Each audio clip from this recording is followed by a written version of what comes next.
What's good? What's good? What's good? uh, that's what's up. How y'all doing? I guess we just gonna wait for some people to file in like we always do. What's good, JC? I appreciate you. Michael Logan. I'm sorry, Michelle Logan. My bad. Rashonda, love and respect. Thank you, my channel members, my two channel members in the building. Um, hmm. Vanessa Smith, hello, hello. Y'all forgive this chair. I'm so damn tired of trying to figure out where to spray the WD-40, but I'm gonna figure it out. What's going on, Kev? Good to catch you live today. I know you placed that comment a minute ago. I'm not sure if you're still here, but I appreciate it. Raw Fit says you're great. Thank you. I appreciate that. Kiana Parks, hi Kev. Love Dima. How are you? My regulars are in here. So I guess we just gonna get started. What y'all want to talk about? What y'all want to know? What y'all want to talk about? Y'all know I don't come to these things prepared to do nothing but answer questions and try to give back. Miss White 205, message retracted. I'm sure you didn't say something that bad. Probably was a typo or something. Amber. So I guess before people start asking questions, if you are interested, please consider subscribing to kevhick's Financial Education. It's my money channel. It's where we're going to go and I'm going to try to learn about some things that I've been wanting to learn about that I've been too busy about over the years in dealing with money and side hustles and being an entrepreneur and trying new things out, new ways to make money online and offline. And I want to share that journey with everybody. And so if you're on this live, if you're a fan of mine, if you're interested in learning about how to be an entrepreneur in different ways, join that channel. I'm going to be interviewing a lot of really professional, smarter than me people who represent different industries who can help us learn how to grow, how to invest, and who will be a lot more tangible. A lot of us. Thank you, Vanessa Smith, for the super chat. I appreciate it. I don't see a question. I'm going to click on it though. I don't see a question. Okay, but thank you for the love. I appreciate the super chat. Thank you. Um, but on that channel, we're going to be learning how to make money in different ways. And again, I'll have experts representing certain fields that I'm not well versed in. And even the stuff that I do know a little bit about, I always try to have somebody smarter than me on, or I'll make sure I only give you what I know. Yeah, and I'll operate with integrity with that. But it's going to be a wonderful. Thank you, Maisha. I appreciate you. Thank you for the super chat. And also for those of you, somebody asked me the other day about super chat because YouTube takes a part of it or something. They say, well, they rather cash at me or something like that. So I'm sticking the cash app in the comment section right now as $ Kev Hick for anybody who cares to do that. Again, you don't have to do any of these things to have a question answer, but it helps and it's again it's appreciated. So for those of you who were asking about the cash app, that's the cash app. And I always go through that. So thank you, Maisha. Thank you for the other super chat, and thank you anybody who the 4 or 5 people who asked me that on Instagram today. Anyway, yeah. The name of my new channel is Kev Hicks Financial Education. It's attached to my main channel. So if you go to my main channel and click on other channels, you'll see it off to the side. So just go to my main channel on here and you'll see other channels. Fatherhood Village and Kevhick's Financial Education are on there. So that's how you get on it. Somebody said Cash App is better. Cash App is better. They don't take a percentage, but I'm respecting all love and respect, in the form of monetary energy. With that said, and I appreciate that. Vanessa said, no questions, just showing appreciation. Thank you so much. I appreciate that.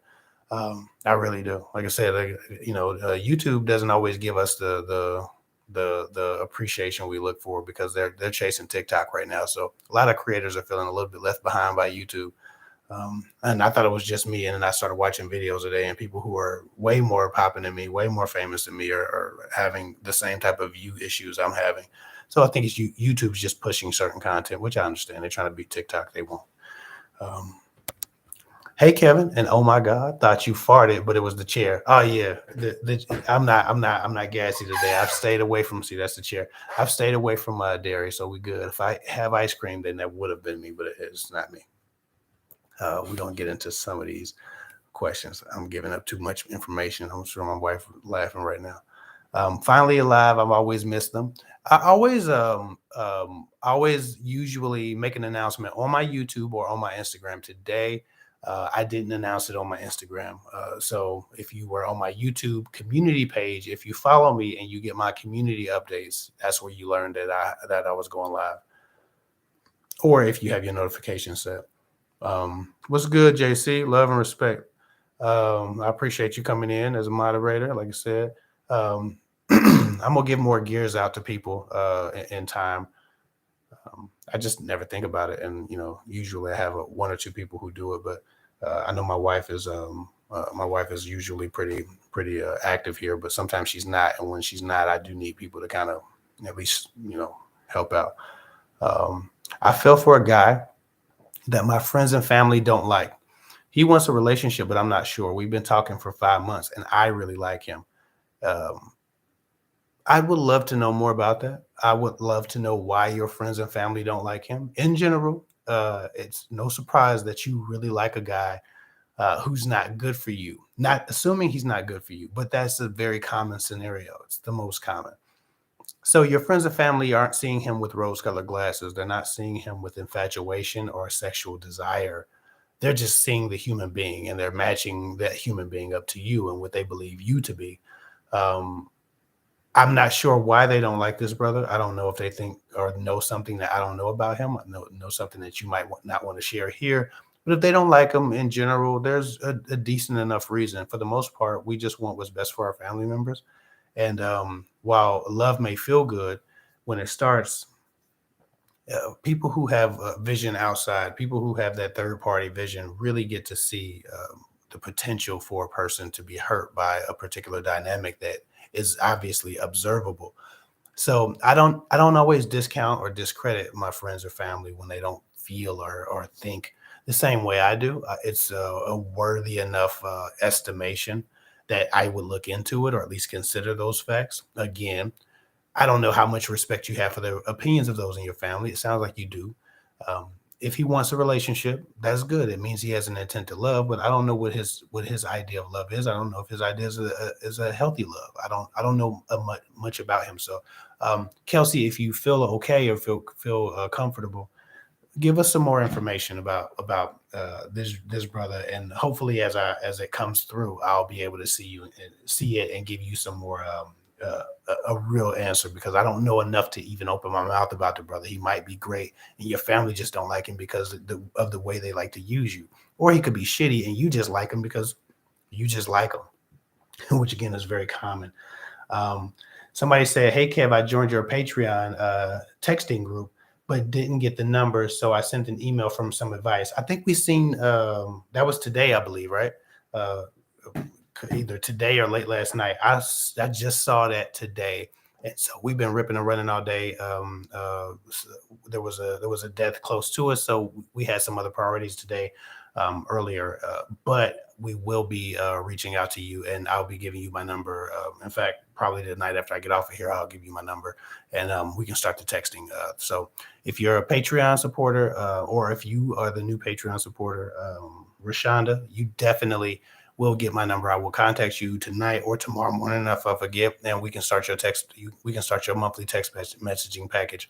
While I'm on that, Rashonda asked me about, I think, in Instagram, and it might be an Instagram DM. She asked me about, if not there in the YouTube comment section, she asked me about whether or not I still had a text messaging package, or if I had one where she could just text me and pay me monthly for text messages. I used to do that when I first started coaching. And so I used to promote it all the time, and I've gotten away from mentioning it. I haven't mentioned it in probably 2 or 3 years. I've just forgotten about it because Patreon is not a place where I get a lot of love. Like I have 40 patrons, and they total 200 and something dollars. So I love those people, and I try to reach out to those people personally every time. But I don't mess with Patreon too much. Not because anything's wrong with Patreon, just because people haven't necessarily responded to it from me. Some people are making thousands on their Patreon, and they just have they're in different niches. But if you're interested, I do have a text messaging package that does give you unlimited monthly text messaging, or something similar. So if you're interested in that, go check my Patreon, and that's something that you could do. And thank you so much for signing up for that, Rashanja. And again, I'll be in contact with you. Um, Somebody said I always have to catch your replays. Now I'm here and don't have a specific question. I'm sorry about that, Amber. I appreciate you for catching the replays, though. It means a lot. Hey, Kev, I have a desperate question, please. Uh, a guy after 6 months said he likes me. He is not ready for a relationship. He wants us to see where things go. He wants us to see where it goes. I declined. Is that okay? No contact sense. I think it's okay if a man is talking about he just wants to see where things go and he's not ready for a relationship and he's been with you for 6 months. He knows enough about you to know if he wants a girlfriend or wants you to be his girlfriend. He doesn't want you, and so instead of saying that, instead of creating a void, he's going to just tell you that he doesn't know what he wants or he's not ready yet. He's not going to be ready because he doesn't want it from you, whatever he's looking for. Um, Cash out from Jessica, $5. Thank you for she said five for bringing them gems. I appreciate you, Jessica. Cash app from Tracy D for appreciation. I appreciate that, Tracy D. Uh, Love and respect. I appreciate that. Kelsey says he's older than me by 15 years, treats me, I'm assuming that says well, but has a bad rep and a difficult past. Okay.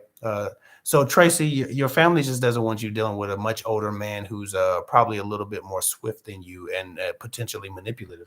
And if he has a difficult past, they don't want you associated with anything he has coming back on him. That's the bottom line. So your family's not going to like him. Uh, I don't know enough about him to be for or against him, but if he treats you well, if he treats you well, um, I suppose I can never, put down healthy love, despite who the person might be. People do change; they can change. They have the propensity to if they really want to.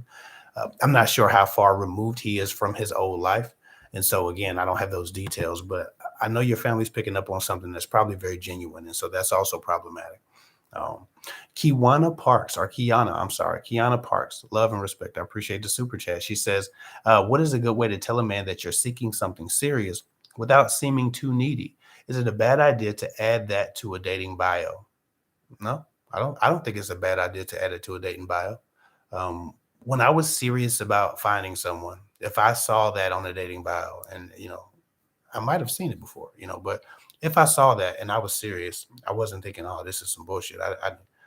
Too much too soon. I'm scared away. I'm pushed away by this stranger I don't know who wants what I want, who I'm attracted to. That's not a thing. You can only scare men away who don't want something serious. You can only scare men away who want to play with you. You're never going to scare a man who's chosen you away. So that's not a bad idea to add. It sets a precedent. The problem is women put that shit in their bios. Excuse my French. People put that stuff in their bios all the time, and then they go on the date and they end up having sex with a man. They end up letting him decide how sexual things get. They chase him. They don't require much. So they put that stuff in their bio, and then they let a man determine how they act, what they do, how far things go, and then they chase that man afterwards. So don't put anything in your bio that your standards and your principles aren't going to stand on later, because as soon as you discredit yourself with any action that he deems below a woman that has put something like that in her bio, then he's going to eventually akin you to those women, and you're going to lose your footing as a woman of respect. And again, it's not about men being selectively respectful. It's just human behavior.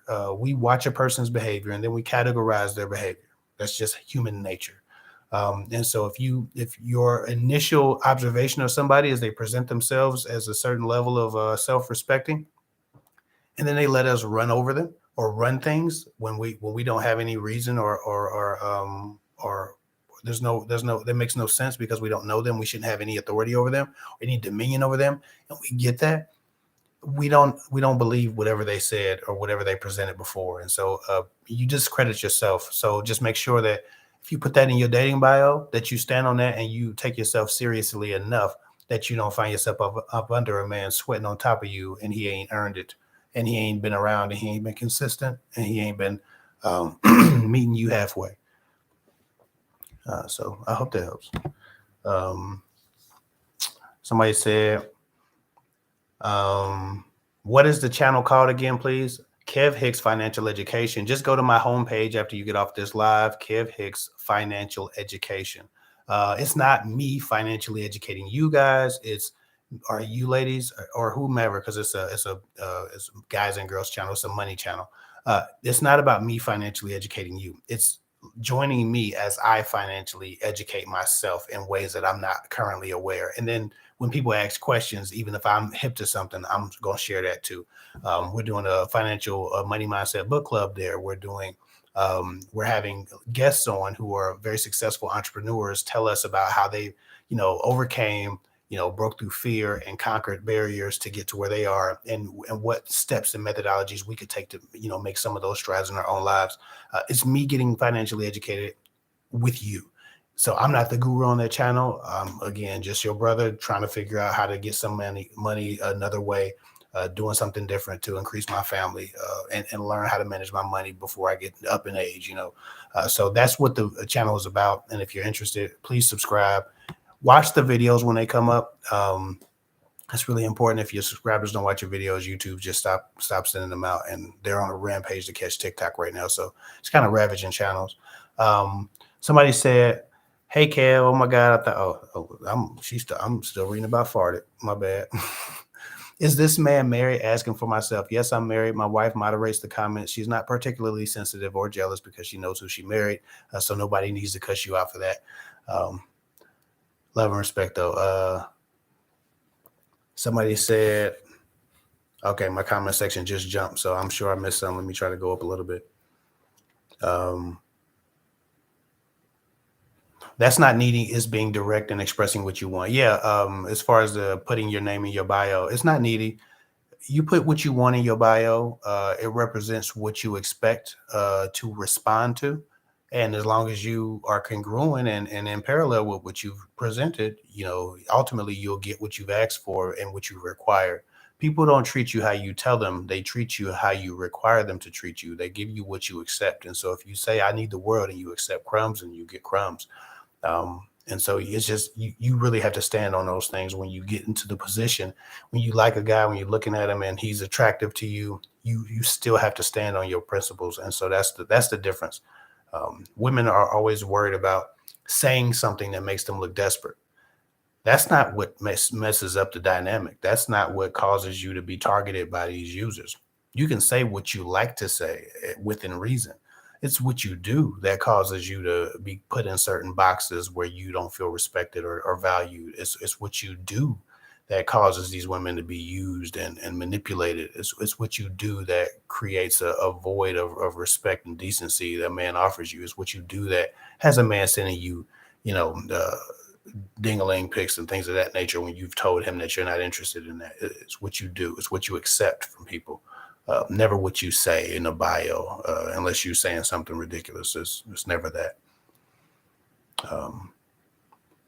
Somebody said, you might get guys who are pretending, but you'll at least filter out the ones who are not willing to pretend. Yeah, the filters don't always catch everything, but they catch a lot, right? And if I'm looking at 30 different people or prospects, and I put a filter out there, whether it's something specific in the bio about what I'm looking for, or it's something specific that I say I don't want to encounter, or whatever it might be. No sex before date 58. I don't give a damn what you put in the bio. Whatever filter you put in the bio, if the guys that are pushed away by that filter don't like it, and say you started with 30, maybe you lose 14, maybe you lose 7. Those were 7 guys who really were only there to bullshit you. You just lost the top 7 bullshitters when you put that filter in the bio. Yeah, it might not catch somebody who's patient enough to lie, patient enough to attempt to connive, but you at least got the 7 most committed to bullshitting out of there, right? Because they're going to work on efficiency. And the liars, there are other filters for other types of irritants, and so you just have to, again, stand on your principles, and every one of your principles is a filter for a different F boy. Love and respect, my brother Reese. What's going on, guy? You all right? He says passing through, but to put the bread on them utilities. Yeah, I appreciate you guys. Said I know that light and gas bill is probably a beast in your new home. It is. It is. It is absolutely a beast, and it's. I'm not interested in talking about the light and gas bill. They put these LEDs in every room, and so instead of one room having like one light or maybe two, every room has like 4 to 7 or 10. It's too many damn lights, and so yes, it's very expensive. And I appreciate you, Reese, for throwing it on the light bill. Um, we got to jump on another live. I ain't been on Instagram live in a minute. People almost expect to see you if they see me because I don't do Instagram live unless I'm on your show. Um, I'm gonna try to do better, but my Instagram's not uh, Instagram. Anyway, love and respect. Layla says I met this guy and he admitted that he has narcissistic tendencies, histrionic, histrionics, and I haven't seen any red flags, but very seeking attention or very attention seeking. Should I run? If he's admitted that, and you haven't seen any red flags, um, I suppose you could probably, if he has those histories and he has those tendencies and the histrionics, the high that word always gives me. But he if he's telling you this, chair, if he's telling you this now, he's giving you an opportunity to run. Um, I don't want to say discard people because everybody has some form of trauma, of PTSD, of mental illness, of imperfection. Most narcissists aren't telling you up front that I've had this difficulty.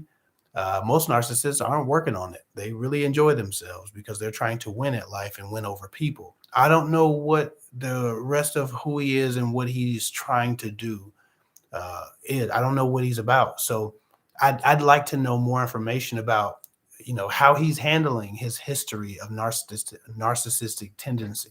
I'd like to know more about how he's been at his worst with people. I'd like to know more about how he's treated people when it wasn't in check and how he's been since it is in check. I really would like to know what his healing process has been like and how intentional it has been and what caused him to look into his truth in that way, whether it was someone forcing him or whether it was someone being hurt by him who ultimately he had regret for. I need to know more about that. He can't just tell me he has that tendency and move on to being nice because we know narcissists are very great actors and they act for a long time. They role play. So, this could be him giving you the hint now that, hey, I'm a dangerous mofo. And then, but I'm going to be nice to you. So you think I'm cool and I'm under control and I got your ass. Ha ha ha. It could be that. Or it could be him like, listen, I'm working through these mental health things and these are my barriers. And I just want to be honest with you. And, I want to be better than I was. And it's possible that a narcissist changes, but it really has to come from them. It is completely self-inflicted change. It is not, you cannot change a narcissist for them. It has to be them saying, I hate what I'm doing. I hate who I am. I hate all of these things. So if he's had those tendencies, and again, he's not diagnosed. He said he has tendencies. We all have tendencies. I mean, I have tendencies. You have tendencies. Every one of us is on our side first, right? Of the 15, 17 core tendencies, most of us have 2 or 3. A narcissist might have 7 to 9, right? But for the most part, we all have some kind of narcissism in us because those tendencies are just a grouping of symptoms of selfishness. So to a degree, we all have a little bit of selfishness, but how dark does it get, right? There's levels to this.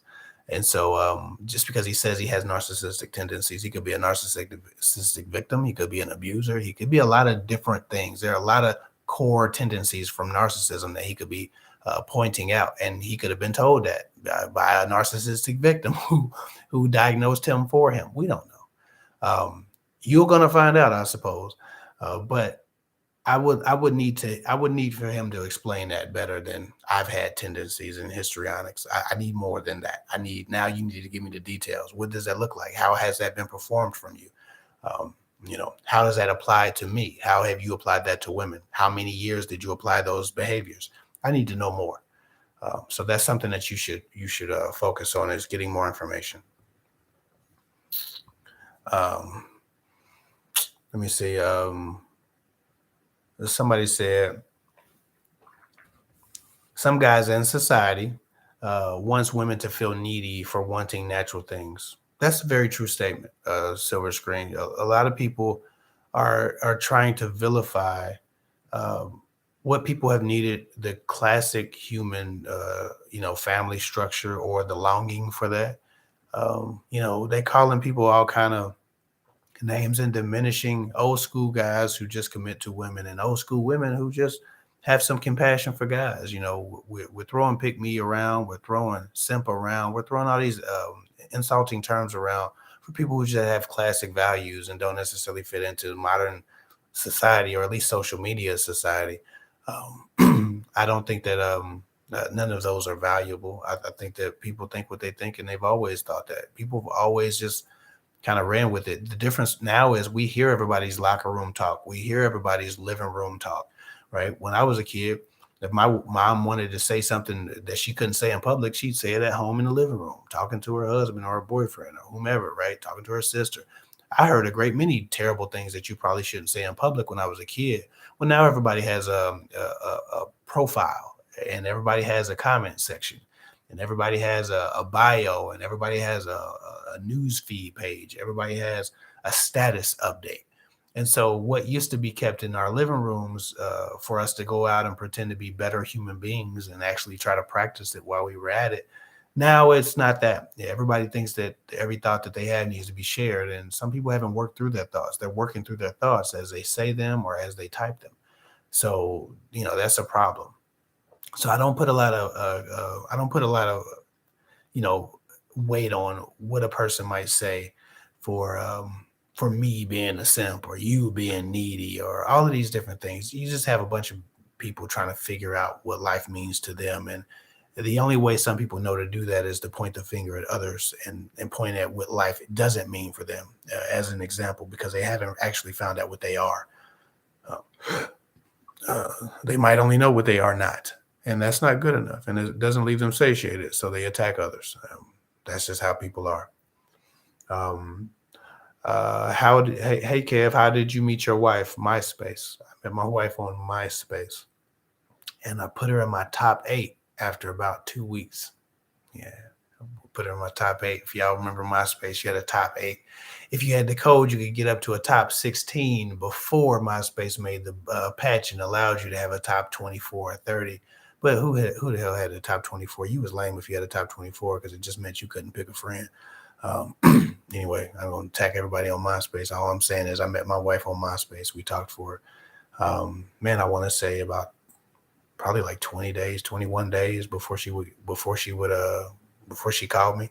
I tried to get her number immediately. She wouldn't give it to me. I tried to get it like every week. she, she was still like, "Now let's just keep talking here." She's just very careful and cautious. A lot of women need to follow suit and be more careful and cautious, not necessarily with the phone number, but with your selection.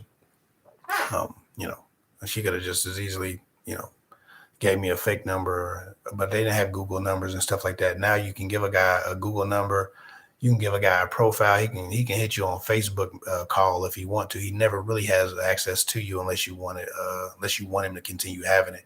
Back then, it was just like your real phone number, and you had to get your number changed if shit went bad. So yeah, MySpace. Sweating on top of y'all. Yep, that's what I said. What I miss, y'all? You didn't miss a lot. I was long introduction, and then slow start. Daryl Evans.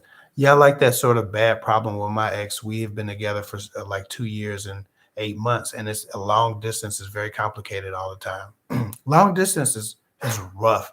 If you haven't actually lived with a person and experienced life with them, it's very difficult to get long distance down, because at least you have a frame of reference of what life was like with them, how great life was. Feel their relationship feels more realistic if you've already had the relationship and then there's a distance. Like if you're with somebody and then they go off to college, or they go off to military, or to get something like that, at least you have had something established. But it's so difficult to establish something with somebody you're just visiting, because at first you're super excited, you're fantasizing about each other, you're thinking about each other all the time, you're having a visit every now and then, and that visit means the world because there's so much unexplored. The excitement carries you, but eventually that excitement dies down when you realize that there's nothing coming behind it. You're not going to have a life with each other. the distance is indefinite. You don't know when you're going to be able to fall in love and be together and have proximity. So long distance is hard. I don't recommend it. I don't think people should just break up because I don't recommend it. But I've not met very many people who could do it when the distance was indefinite. To do long distance successfully, you have to know when that distance is going to be over. You have to say, oh, well, in June I'm moving, so we're going to be together.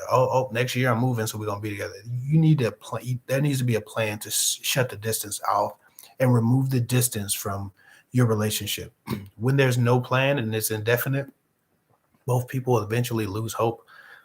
It's the easiest form of heartbreak because you just get bored with each other and you just kind of step away. You grow apart slowly. So it's probably the most gentle of the heartbreaks if I can pick one that I've witnessed, but it's still difficult.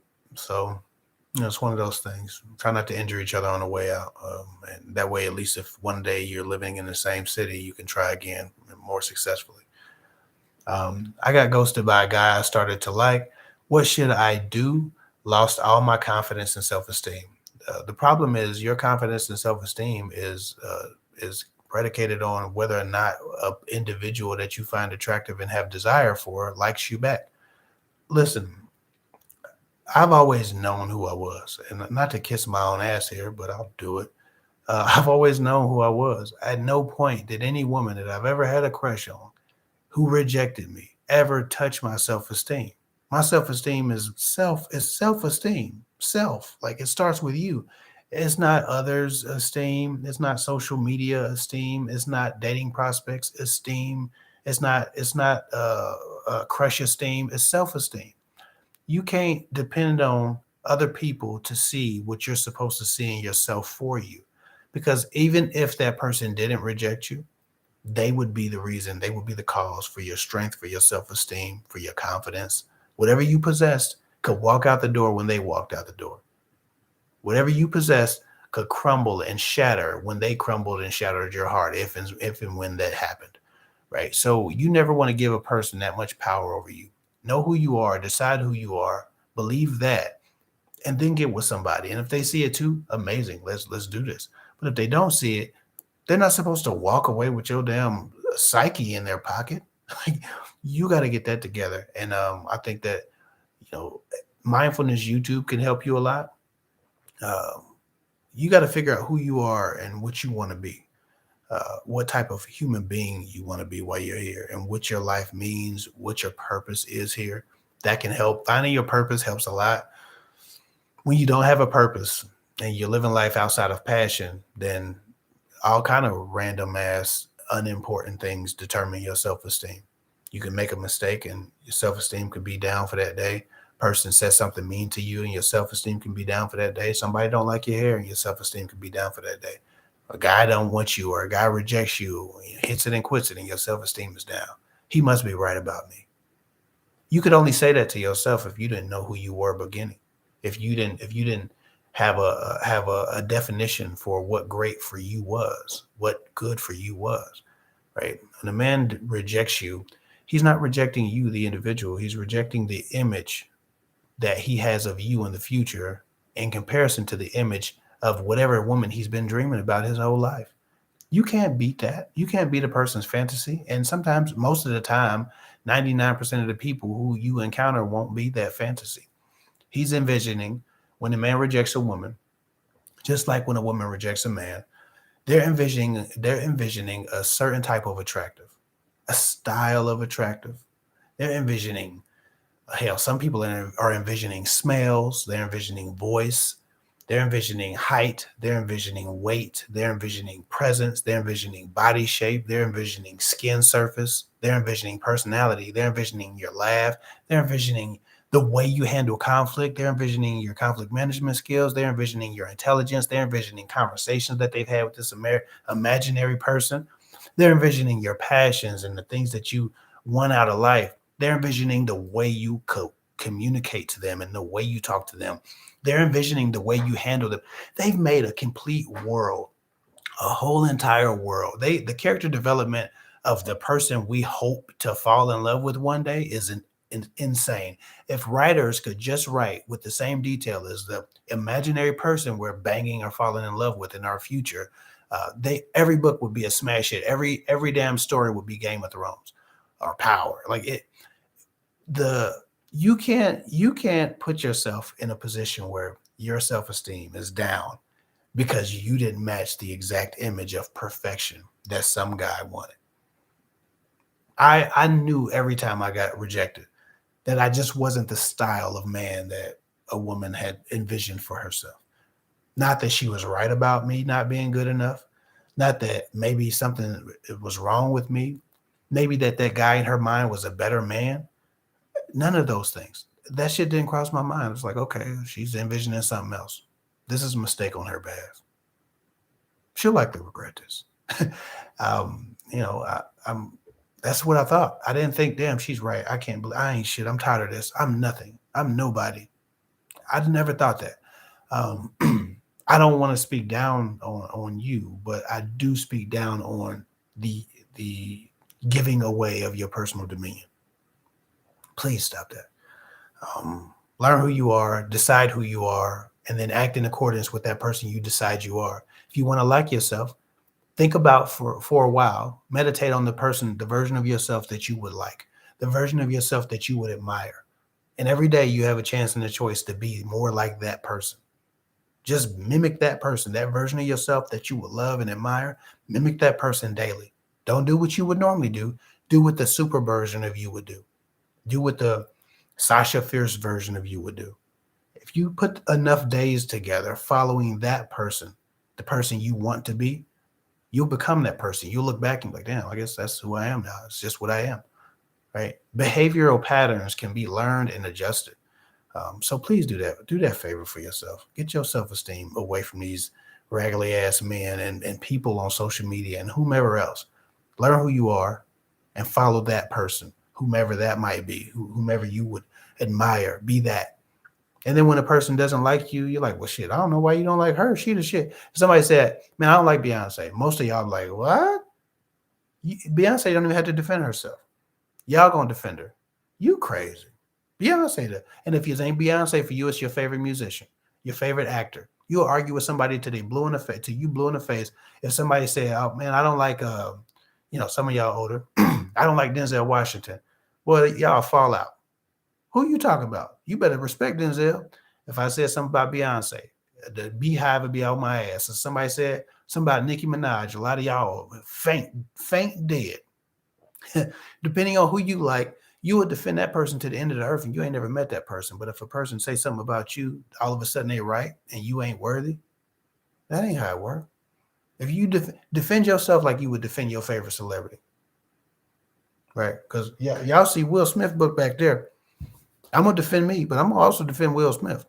We going all the way with Will, right? Because I was the kid in the projects, right? I appreciate Will. Will's not just a moment at the Oscars. Will is a 30-year veteran of Black greatness, right? That's what Will is. So he can slap about 3 or 4 more people before I'd be like, I guess Will should probably stop slapping people. But guess what? I'm gonna defend Will. He's my celebrity person, right? He was one of my idols growing up. I had a few idols of men who were just doing better than the men I seen in the project selling crack, right?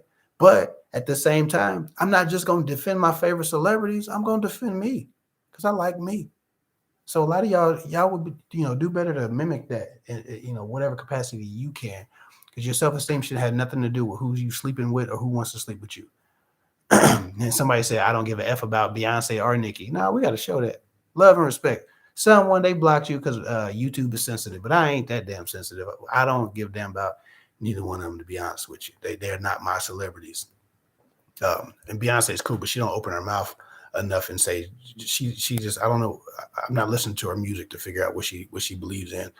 I just like a person to say it. Crystal Zapata, and I'll probably beat your name up, and I apologize.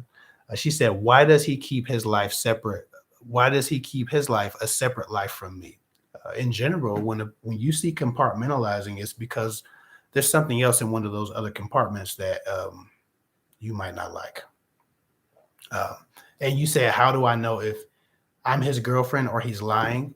Well, I think girlfriend is kind of a that can be a that doesn't mean a whole lot. Girlfriend's not legally binding, and so you're his girlfriend if he says you're his girlfriend. But men shit on their girlfriends and treat them like crap. So when you ask that, and thank you for the other $2 super chat. When you ask, how you know if he's your girl, you're his girlfriend, or you're lying. I guess, does he prioritize you? Do you feel important? Does he inconvenience himself for you?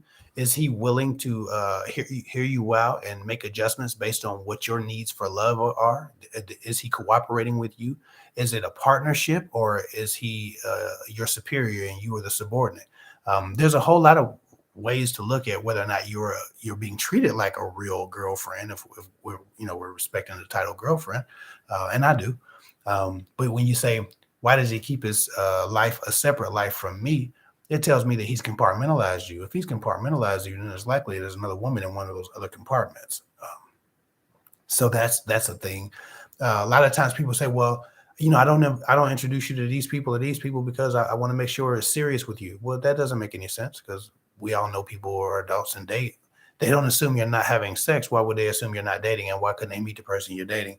Why would it have to be that serious? A lot of times women think when a guy introduces them to family or friends that they're important, when some guys are just, prancing around, showing off the different chicks that you're dating. So it doesn't always mean the same thing for everybody. Some people don't have the same level of sanctity around their family dynamics, so they either show or don't show. But when a person doesn't let people meet their family, sometimes I'm like, okay, I get it. Especially if they're the black sheep of the family, they got nosy parents that say inappropriate things. Maybe they just don't like to be, people be hounding them about their business, especially if they're like marriage age and they're late. A lot of women who are like 30 something are tired of the women in their family pressuring them about marriage, making them feel like their value as a human being is based on if they find a man, right? So there's a lot of trauma in relationship to that. And so some people are private for those reasons, which is very understandable. Man being pressured to go get grandkids, like, you just want to shut that conversation down. But if you're separate from the friends too, it means that's a compartment. That's not necessarily him being private. That's him being compartmentalizing you, or that's him compartmentalizing. And a lot of times it's just another woman in those other compartments, or somebody else of interest, right? He might not have done nothing, but he just don't want that other woman seeing you, because it messes up the chances that he's hoping to have one day. You just don't know. Now, I'm not here to accuse this brother, your boyfriend, Crystal, of doing anything particularly vicious. But I will say that I'm not one who trusts this idea that a man is so private that he can't be seen with his girlfriend, or he can't allow the two worlds to mix, um, unless he's had a homeboy that tapped on one of his women, in which case, why is that your man's? So I can't find a way or reason for that. So maybe you're his girlfriend, but for that rigidity to exist when he knows you want more exposure to his real life, tells me that he doesn't necessarily walk with you. He's walking in front of you in this relationship. You should both have an equal voice. A partnership is a 50-50 ordeal, which you input 50% of your knowledge, skills, wisdom, beliefs, thoughts, desires, and they do as well. And then you trade off in considerations. You cooperate, you compromise, right? And so it tells me that he has some rigidity. He's not compromising. So I wouldn't. I don't. I'm a little bit suspicious. I'm as suspicious as you would have to be to give me a super chat. So, uh, no, with love and respect, though. Good luck. Um, and Mr. Nation says he's a cheater. She said it. I didn't. And again, I don't know. He might be a cool guy, but compartmentalization is a red flag. Um, Maybe I'll do a video on it. Somebody said, wisdom, Kev. Women internalize and take things too personally when often has more to do with the source than it does us. I think society conditions us to overvalue the male gaze and opinion. To a degree, well, first of all, absolutely, 100% not our powers, but it's a human condition. So society conditions women to overvalue the male gaze and opinion, but society also conditions men to overvalue the woman's gaze and opinion, and the opinion of other men, and the opinion of his everybody. So I think, when we're talking about opinions, society just conditions us, the current human populace, to condition their self-esteem, their self-belief, their self-concept on what other people think. And that's across the board. Um, both sexes encounter that um, from day one. It's not healthy at all, and you have to program yourself away from it. It won't happen naturally. Many people will always have this problem because they were not taught any different. But men experience just as much of that, and also, um, what's funny about the male gaze specifically, society has taught women to overvalue the male gaze. They do, but a woman's gaze is a lot more poisonous. Like women are the ones with the venom for each other. Women are really dressing for women now. Women, like I was at my job that I just left.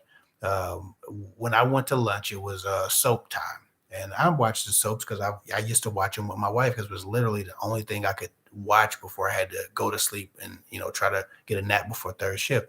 So I'm very familiar with all the characters. So I wasn't bothered. I watched the soaps too because hell, I'm at lunch at that time, right?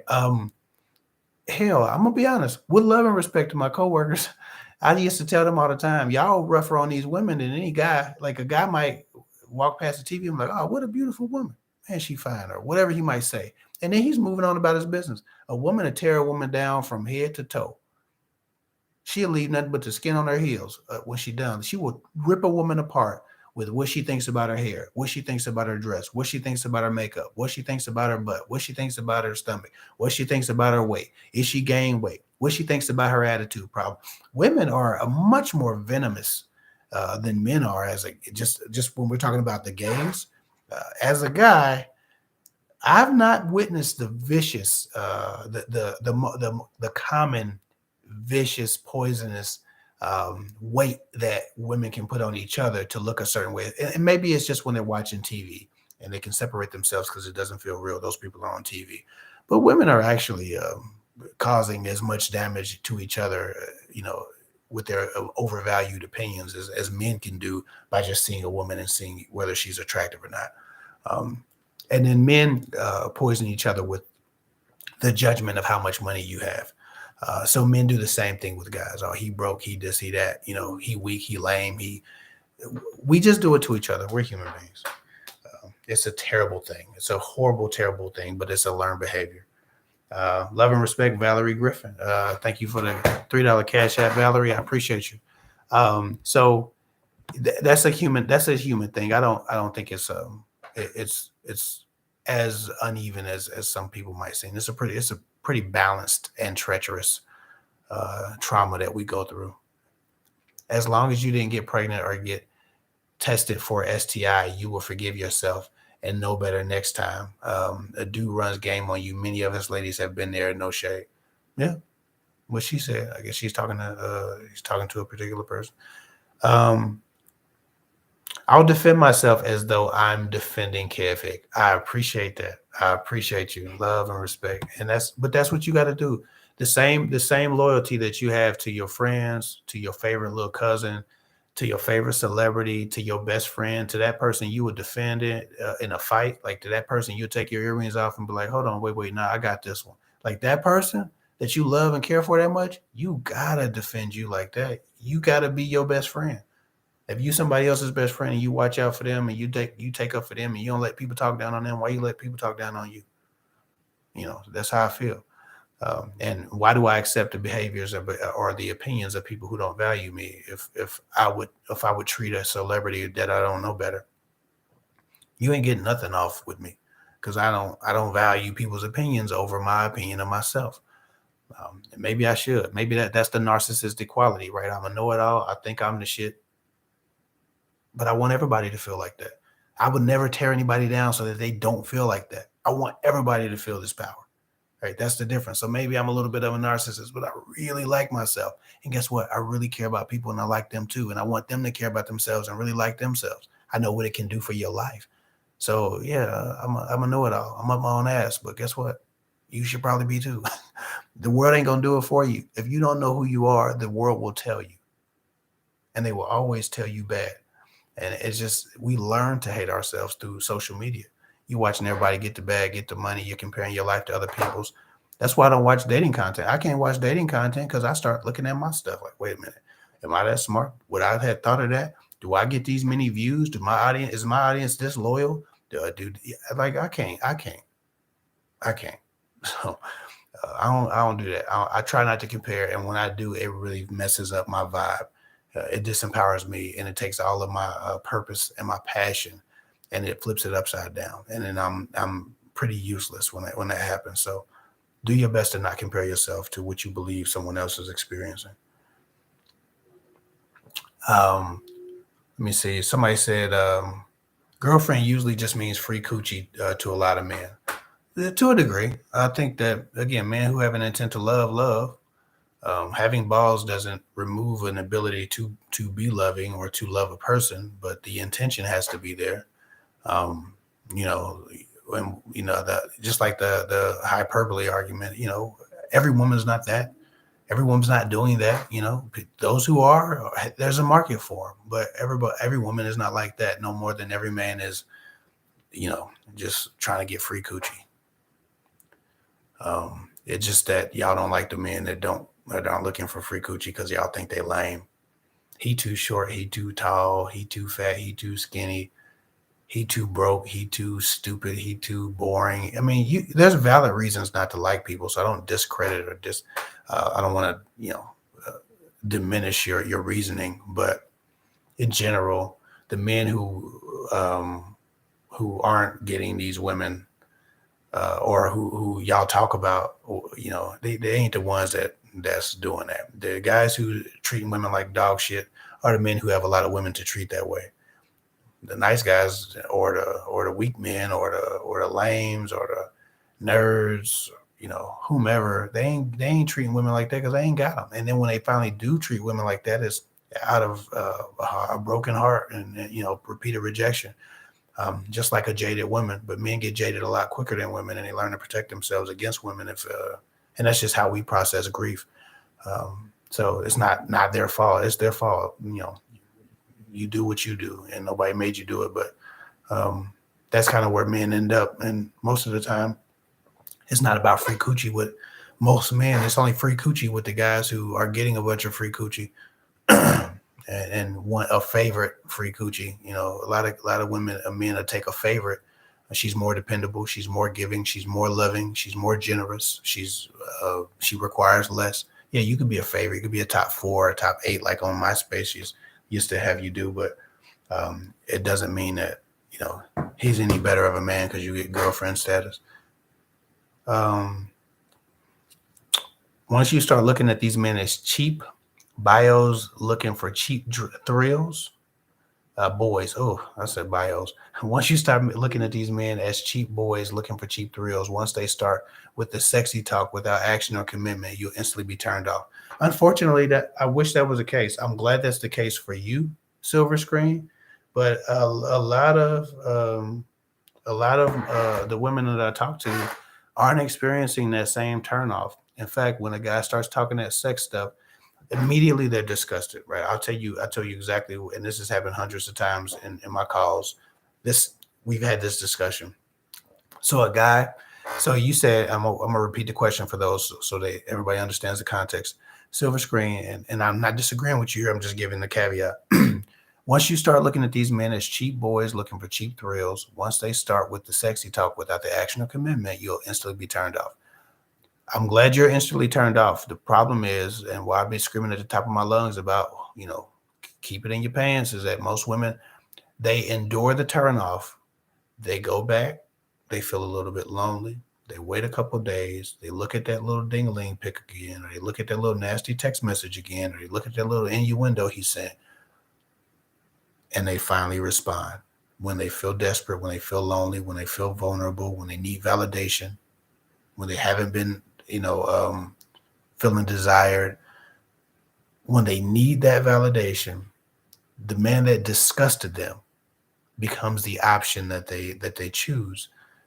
And in a moment, a man can ruin your life, and your choice to entertain something can ruin your life, or ruin your year, or ruin the next 6 months. I wish people were turned off permanently, but the turn off is only as lasts as long as again the self-esteem, which is why self-esteem is so important. As soon as you have one of them low self-esteem days when you need validation, all of a sudden his disgusting D pic that you told him never talk to you again is looking a little bit better. Hmm. And now we contemplating whether we should send a giggly face or some kind of emoji to break the barrier so we can get back in here and see what that thing about. Uh, I've had these conversations with women. Before it happened, don't do it. It's coming. I'm telling you, he's about to do it. He does it. Don't let him go. Don't. And then the next day, it's the walk of shame. It's the conversation of shame. It's the what do I do now? What are we? You are nothing. You are the same. You were. You were a glory hole, and now he's found another glory hole. You were disgusted. That was your initial reaction. Go with your intuition. Go with your initial reaction. Even so, Lord, let me see. Ashik is going to bed in 5 minutes. The Cash Apps don't even come to my phone, so don't Cash App. If you drop a Cash App, I'm going to miss it now because Ashik says she's going to bed in 5 minutes. We had a long day.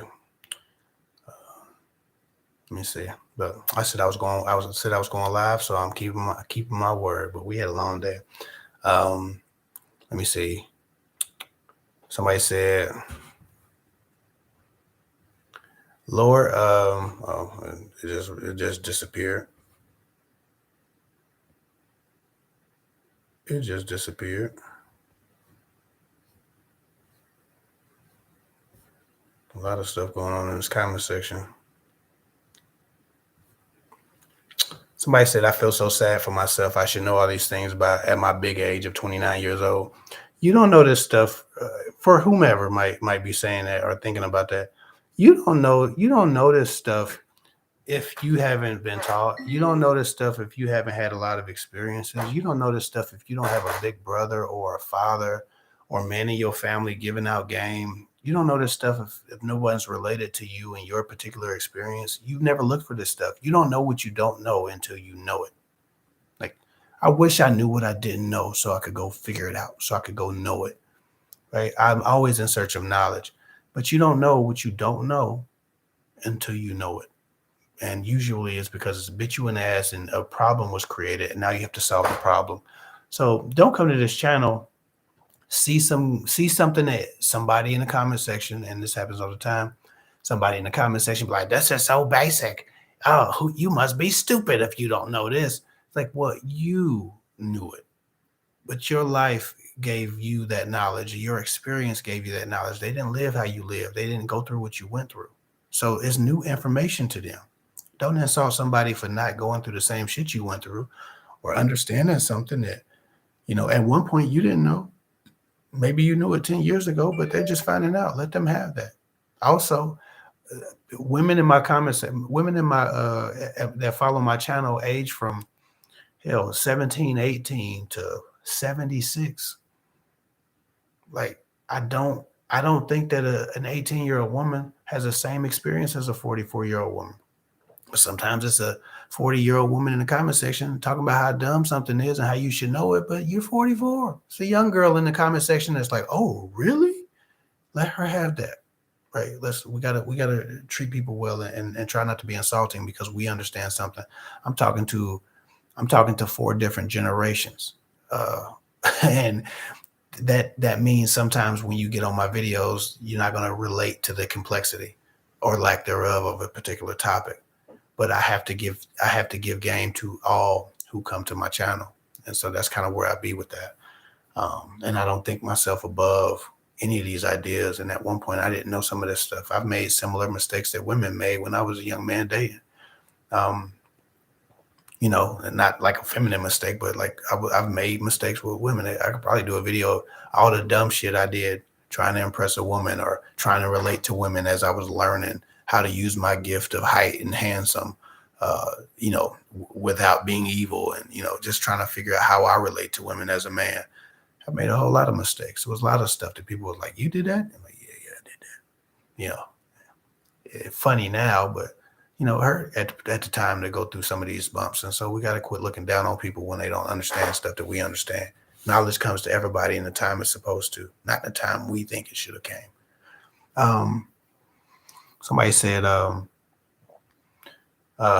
somebody said, let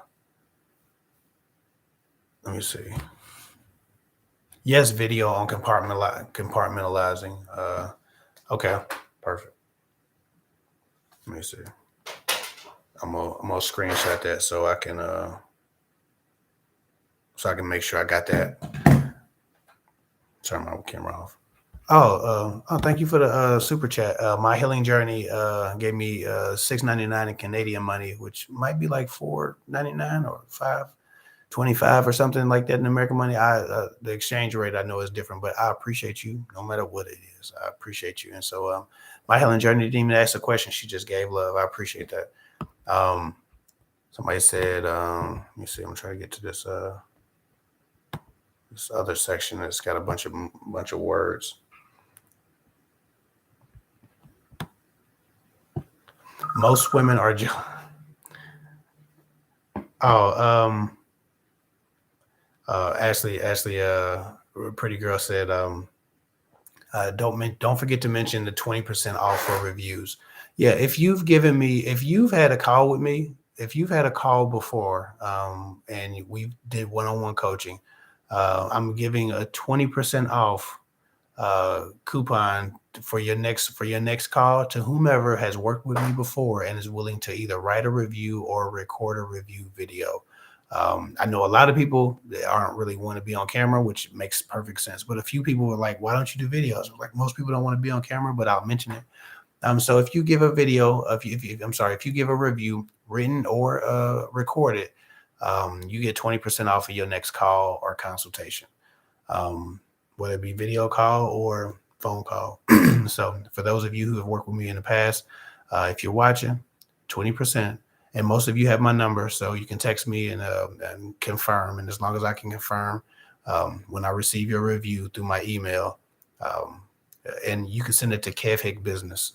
That email is listed on my main page, kevhick business. If you send me a review, title it review. Make sure you tell me what your name is. If it's different from your email, I'll make sure that the next time you want to call, you can contact me or you can text me if we've already talked to you. You should already have my number or a thread in your phone. We can set up a 20% off discount for you specifically. So that's the offer this month. I'm looking for reviews because I'm going to be selling coaching packages probably outside of YouTube to cold audiences, and they don't know who I am. I'm just some brother with his hat to the back with a gold chain on. I'll probably have to dress the part and wear like a professional looking hat and a professional looking shirt. Y'all know I like looking good, uh, but that's how you got to present yourself to a cold audience because they don't have a reason to trust a young urban youth.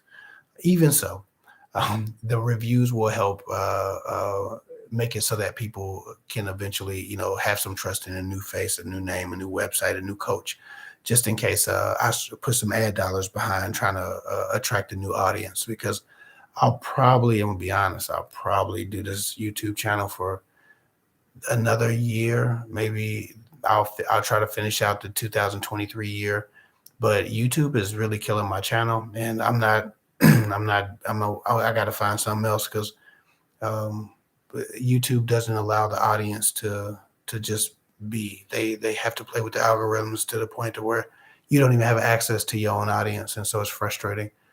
So I'm not. This channel is not doing well because of that. So I probably won't do this for much longer. I'll do it for about another year. That way I can give everybody time to, get all the content they need, buy the books when they come out if they want to have something permanent from what this was, get the coaching they need. But ultimately, I'll sell coaching to cold audiences and people who I've already had coaching calls with. I won't continue to do YouTube indefinitely for years to come unless they change the algorithm and give me back all the views that I'm missing. Because right now I'm down like 400,000 views a month. That's frustrating for somebody putting as much work as I'm putting in. So, and I know I'm not the only creator. A lot of creators are thinking about, riding out because the videos don't live like they used to live. Um, And like I said, I'm not supposed to say stuff like that. I don't care nothing about the brand. I'm being honest. I'm me. I'm Kevin. I don't give a fuck about that. Zaza, thank you so much for the super chat. She says, I follow many dating coaches. It's addictive content. Hussy, toxic dating coach, French dating coach, etc. You're the one with the most integrity. I appreciate you for that. You have impacted me and other women positively. Thank you so much. I appreciate that. And that would be a wonderful review if you email me a copy of that in a paragraph form. Maybe with an additional sentence. Again, you can get your 20% off too. But I really appreciate that. Um, yeah, people like genres, and you like the dating genre. There's some game there, and if you're actively dating, it makes sense. And I appreciate you comparing me to other people who have notable followings, and saying that those kind words. I appreciate that, and thank you so much for the super chat as well. Um, yeah, I don't. One of the things about that is, in comparison to other dating coaches, many of them are single and or not married and not necessarily stable in their own love lives, and so they find themselves to be in a position. And I'm not trying to down those brothers because I don't know everybody's business, but I know for a fact that because I've heard a few of them speak, they are banging their subscribers. Not all of those that you mentioned, but just the dating coach genre in particular. When you see single man talking to women in general, he's trying to teach women to be easier for him to get with, if in fact he might encounter them, or they would DM him because he's a influencer. They're really training up their prospects. They have great gifts of wisdom. They have great gifts of intellect. They are smart. They have a lot of stuff going good for them. And so their gifts and their advice might be good and genuine, but their intent is to clout chase and get women in bed and also make a lot of money. And I am here for YouTube's Google money. I want all Google's money. So I'm not gonna lie about that. But I'm not sleeping with subscribers or doing anything. I'm living my life. I got what y'all looking for. I'm just trying to help y'all get it. And Google is the one coming off the money. People, these super chats are lovely, but this is the only time people really give unto my bosoms, as they would say. I feel like I got 299, 200 something dollars. It's under $300 coming in Patreon, and 40 people. So 40 people are giving me between $1 and $3 a month, or something like that. And these super chats, I might make 40, 60, $80 on a live. But I'm not the money isn't, it's not enough money to motivate me to bullshit you. I don't get paid enough to bullshit people. That's not even my purpose. My purpose is really to just help bring people to a place to where they are living a life that is really fulfilling for them, and through their relationships aren't really perpetuating additional traumas into the next generation of kids that they have, because they've chosen better, or they've experienced better, or they've experienced less trauma because they've made changes soon enough to save their own lives. That's my goal, is to help people, to prevent the trauma that I witnessed from some of the women in my family, to be a vessel that God can use to help people in the way that He would have me help. No holy roly, but I'm trying to be a good person, and I could be doing anything. I could be rapping and talking about shooting up other black young brothers, and nobody would bat an eye. I could be selling drugs and people would be afraid to criticize me. I could be pimping hoes like a lot of people do, and people would not like it, but they wouldn't say anything because they would be intimidated. The funny thing about this particular profession is that not only does it not pay as well as most people assume it does, but compassion, as the Dalai Lama once said, compassion is the radicalism of our time. When a man is compassionate, when you see compassion among a man or a woman, we often are conditioned to think a person's compassion is fake. A person's putting on a show. A person couldn't possibly be just decent. Those people don't exist. And we often look at ourselves. We're the only decent, well-meaning people around. Everybody else is trying to get money. Everybody else is trying to use and abuse. The compassionate person is the one that gets all the criticism. I get attacked so much for just having balls and trying to help women, which is fine. I don't care. I don't. Yeah, I know what I am. What get like me. You don't bother me, but we don't give the same criticism to people who are creating damage in our communities, in our society, through the work that they do. Um, so it's just one of those things. Even so, I appreciate the compliments, Zaza. Thank you for listening to my little rant. Manosphere hype. I don't know what you said. My wife deleted it, but you must have said some dumb shit because your name is Manosphere hype. Man, y'all niggas is lame. Anyway, um, are you a Leo, Kev? No, I'm a Libra. I'm a Libra. Uh, October 10th is my birthday. It just passed. Please consider collaborate. Somebody said, Zaza said, thank you for the super chat. She said, please consider collaborating with other YouTubers. It's a good marketing strategy. Don't give up before trying everything. We need creators with morals. I'm gonna be honest, Zaza, love and respect, and I appreciate you for saying that. But a lot of these creators can make collaborations because they can jump on a plane. Most of these, most of these collaborators are single. So they can jump on a plane and they don't have young kids. A lot of them don't have young kids, and the dating niche. A lot of these guys are very private. It's because they're private because they're tapping on women. They ain't got nothing. They're private because it would discredit them. Man, I got a special needs son, and I got another son. And both of my sons need a lot of attention. My wife would be run raggedy if I was just always globetrotting, trying to. I couldn't do enough videos to collaborate enough to keep the views up, like a lot of these other famous people are doing. I think I got an email from Eight at the Table. I like that show. I think those brothers and sisters are doing an amazing job having great conversations. That whoever is running that platform is doing great. But they're in New York. I was invited to be on the show, but I'm not about to get on the plane, pay for a plane ticket, pay for a hotel stay to hopefully get some likes and views. I'm a real family man. I'm not doing this for the gram. And again, I'm not speaking to you specifically, but just these ideas. Unless somebody's within a few hours of a couple hours drive, I probably won't be able to make the collaboration because I have legit responsibilities. My son has Muay Thai on Mondays and Wednesdays, right? One has he has speech therapy on Fridays. My wife has a whole schedule that she got going on. So for me, it's not as easy to collaborate because I am solidified in having a family, and just being present and I do everything for them. So I wouldn't be giving up necessarily, but I know that one great video, could help. But if I'm not the attraction on my channel that pulls enough views based on YouTube's algorithm or based on people's interest in me or based on my content being boring, I'm an educational channel. I'm not shucking and jiving and dancing and doing all this stuff to be the greatest, funniest guy. Um, I'm it wouldn't appeal to me that me being on somebody else's channel would if I'm not hot enough on my channel, going on somebody else's channel, it'd probably be a good moment. But it maybe is I just my content may not fit into what's popular right now. I'm not controversial.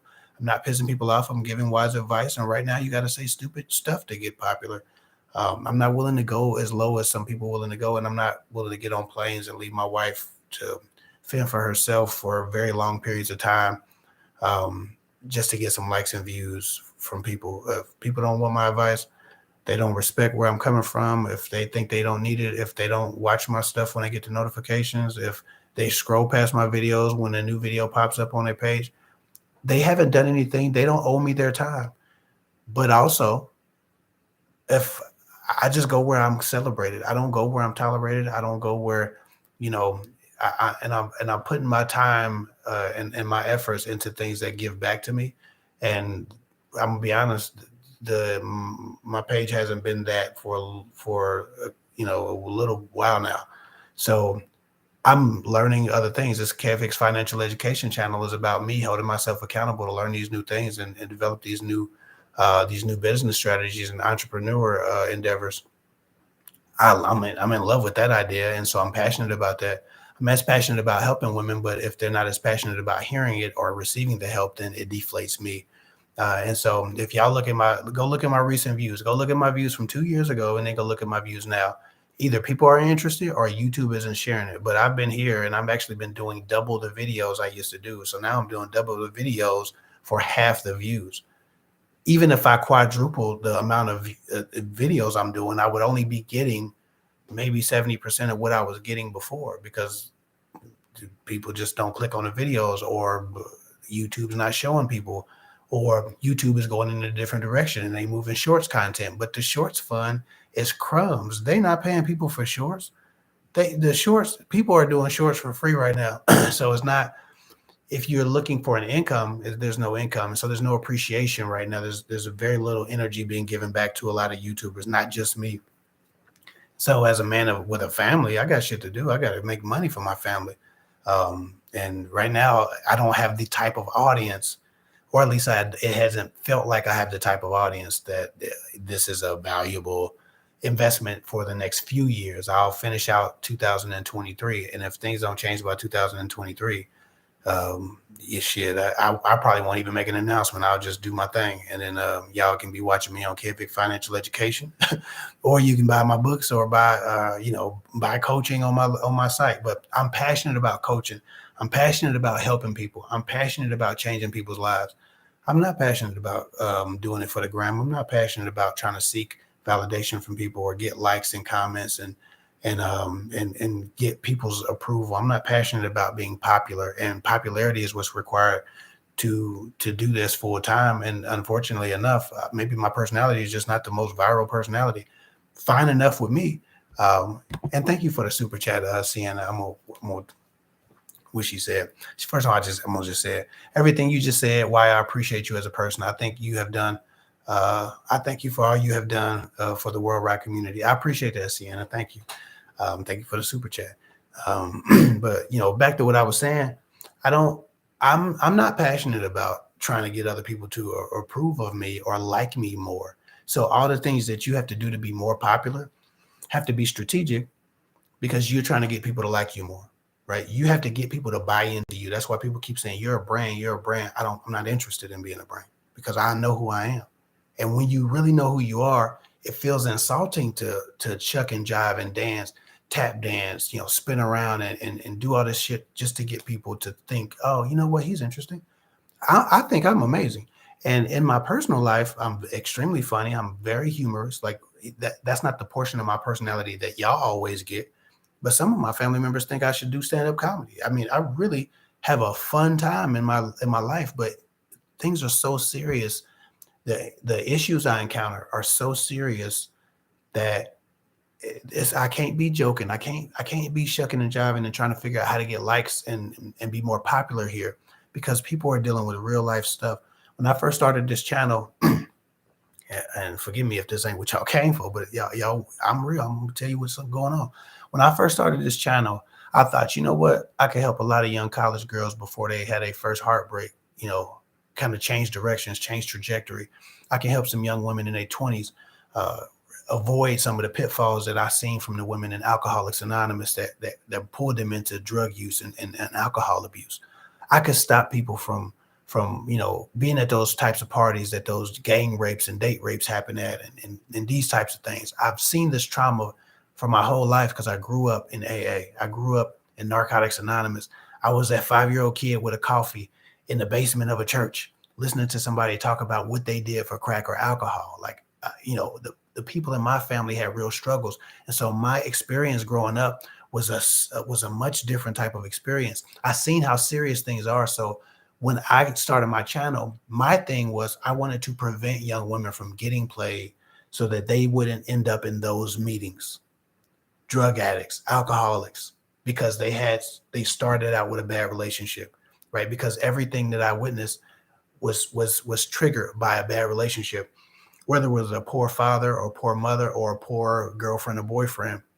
Relationships oftentimes lead people to addiction, right? Coping mechanisms, traumatic relationship experiences lead people to coping mechanisms. So for me, when I started it, I'm thinking I'll just prevent people from having these experiences by giving them games to guide them away from their earlier mistakes, the ignorance that we have in our youth. What happened was, and so in doing that, I was silly. I was telling jokes. I was doing voices. I had characters I was doing. I had like a creepy Kev dude that would come in and say the manosphere type of thing. I mean, I was having a good time with it, but after about 4 or 5 months, after countless, I'm writing you in tears, Kevin. Da, da, da, da, da, or I didn't think I was gonna live tonight because I almost killed myself, but I watched your video. I started thinking, wait, shit's way too serious for me to be trying to have fun and be entertaining and be popular, right? That portion of my personality might make me popular, but it ain't gonna save the lives that I need to save. Shit's real over here. Like, so for me, it became more of okay, that's a portion of my personality, and when I can, I'll insert it. But we need to have serious talks. We need to really be getting on this prevention thing, and we need to be getting on this healing thing for those who didn't prevent. And so my content took a more serious turn. It's less entertaining. It's less appealing. Um, and if you don't like dry humor, then you're not gonna watch my content. I'm boring. Uh, Thank you, Zaza. I appreciate you. And you sent me. It looks like vid collabs. We like-minded people. Um, Absolutely. If you Zaza, if you email me a few vid collabs from people that you like, hell, I could look into their content if they in reach. I'm in Ohio, so if they're around, I don't mind. But again, it just have to make sense, the numbers wise. Um, but like I said, it's one of those things that the conversation got so serious that I was like, man, I can't be playing with these people. And then one time I was making jokes about something, and somebody was watching a video and they was going through something serious, and it was similar but different. And I'd hurt them. I'd hurt their feelings, and they was feeling like I was just like, you know what? I guess I ain't gonna be the most popular motherfucker, but I'd be what people need that come to me. And this is a genuine portion of my personality, so I do what I got to do to make sure that people are being helped. But that has not led to widespread popularity. For the whole time I've been on YouTube, people have been saying, you need to be viral. Why aren't you viral? Why don't you have a million? I'm not, I'm not the viral type of guy, I guess. And some people have better marketing teams than me. Some people have made moves to make sure that they have marketed more strategically. Some people have employees, and they have, there are things that are being done to make sure that they get promoted for other people. I don't have those resources. I'm a family man. I've just literally stopped working an 80-hour every 2 week job. So I haven't had those same moves. I haven't made those same moves. And, maybe I'm suffering for that lack of movement, holding a job too long or whatever. I don't know. I'm going to be all right. I do all right. But it's because I got other stuff going on. But for me, I'm just not, I'm not about to be chasing popularity on YouTube if it's not meant to be. That ain't what I'm here for, is popularity anyway. I just really want to grow and help people grow. Zaza also vid collabs with like-minded people, e.g. S, I don't know how to say S. Labossiere. See, I'm not even familiar. Like, I appreciate you for saying that, like with the like-minded people. I don't even know who that is.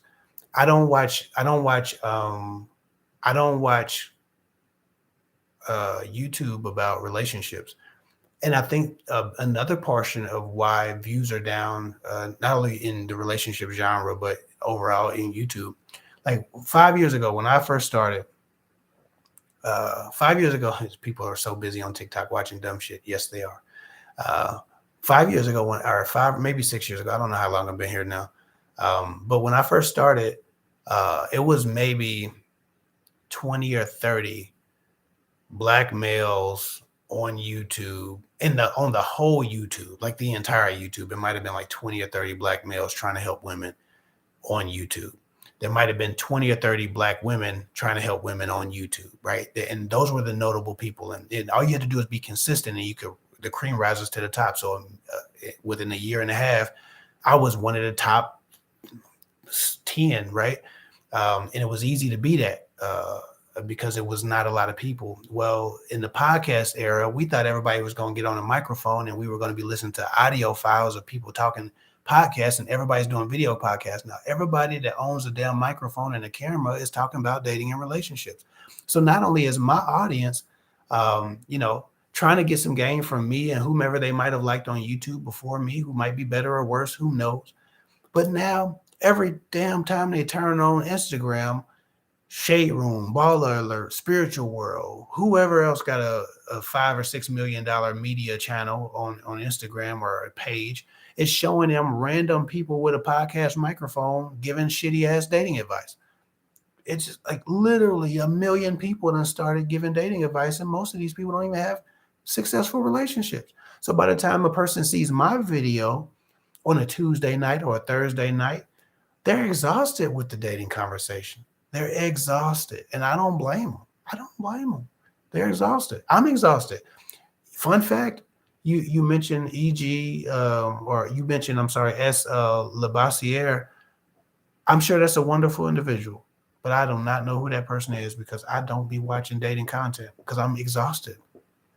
I've tried to turn off all the notifications from most of the people who I even like, who do dating content, who I've maybe met or talked to before, just because it's exhausting. I can't, like, every day is dating video after dating video, and most of it's garbage. So I'm like, okay, like you could tell who works with people and who just likes hearing themselves talk and is kissing their own ass through trying to be the most intellectual. You can tell, right? I work with people. I've seen the destruction that some of the advice gives. I've seen the destruction that some of these people do to their own lives, trying to follow what's trendy in the dating atmosphere. But I'm working with people on a daily basis. I'm hearing the tears and the cries. I'm hearing the self-sabotage, the self-loathing. I'm meeting the suicidal. Like this shit is real. So when I'm flipping through Instagram, I don't want to see some random son of a bitch with a microphone kit that he just bought from Best Buy trying to tell people what they need to do when he ain't even got a girlfriend. I don't want to hear it. So I got to turn off everything because otherwise I'm irritated because I'm looking at the views. Now I got 3,000 views or 6,000 views on the video that I put my whole heart into making sure I could change a life. Look at this motherfucker. What do you got? He got 3 million views because it's popular and Baller Alert shared it. And he ain't said shit. He's banging the women that are coming to his DMs. He's misusing the women he's supposed to be helping. And I see that every day, all day, on replay. Random girl, because she's fine as hell, giving terrible advice to women who would never look like her or get the same response from men that she got. She ain't been through shit, don't have no trauma, but she fine though, so she giving dating advice. And good for her. Wonderful.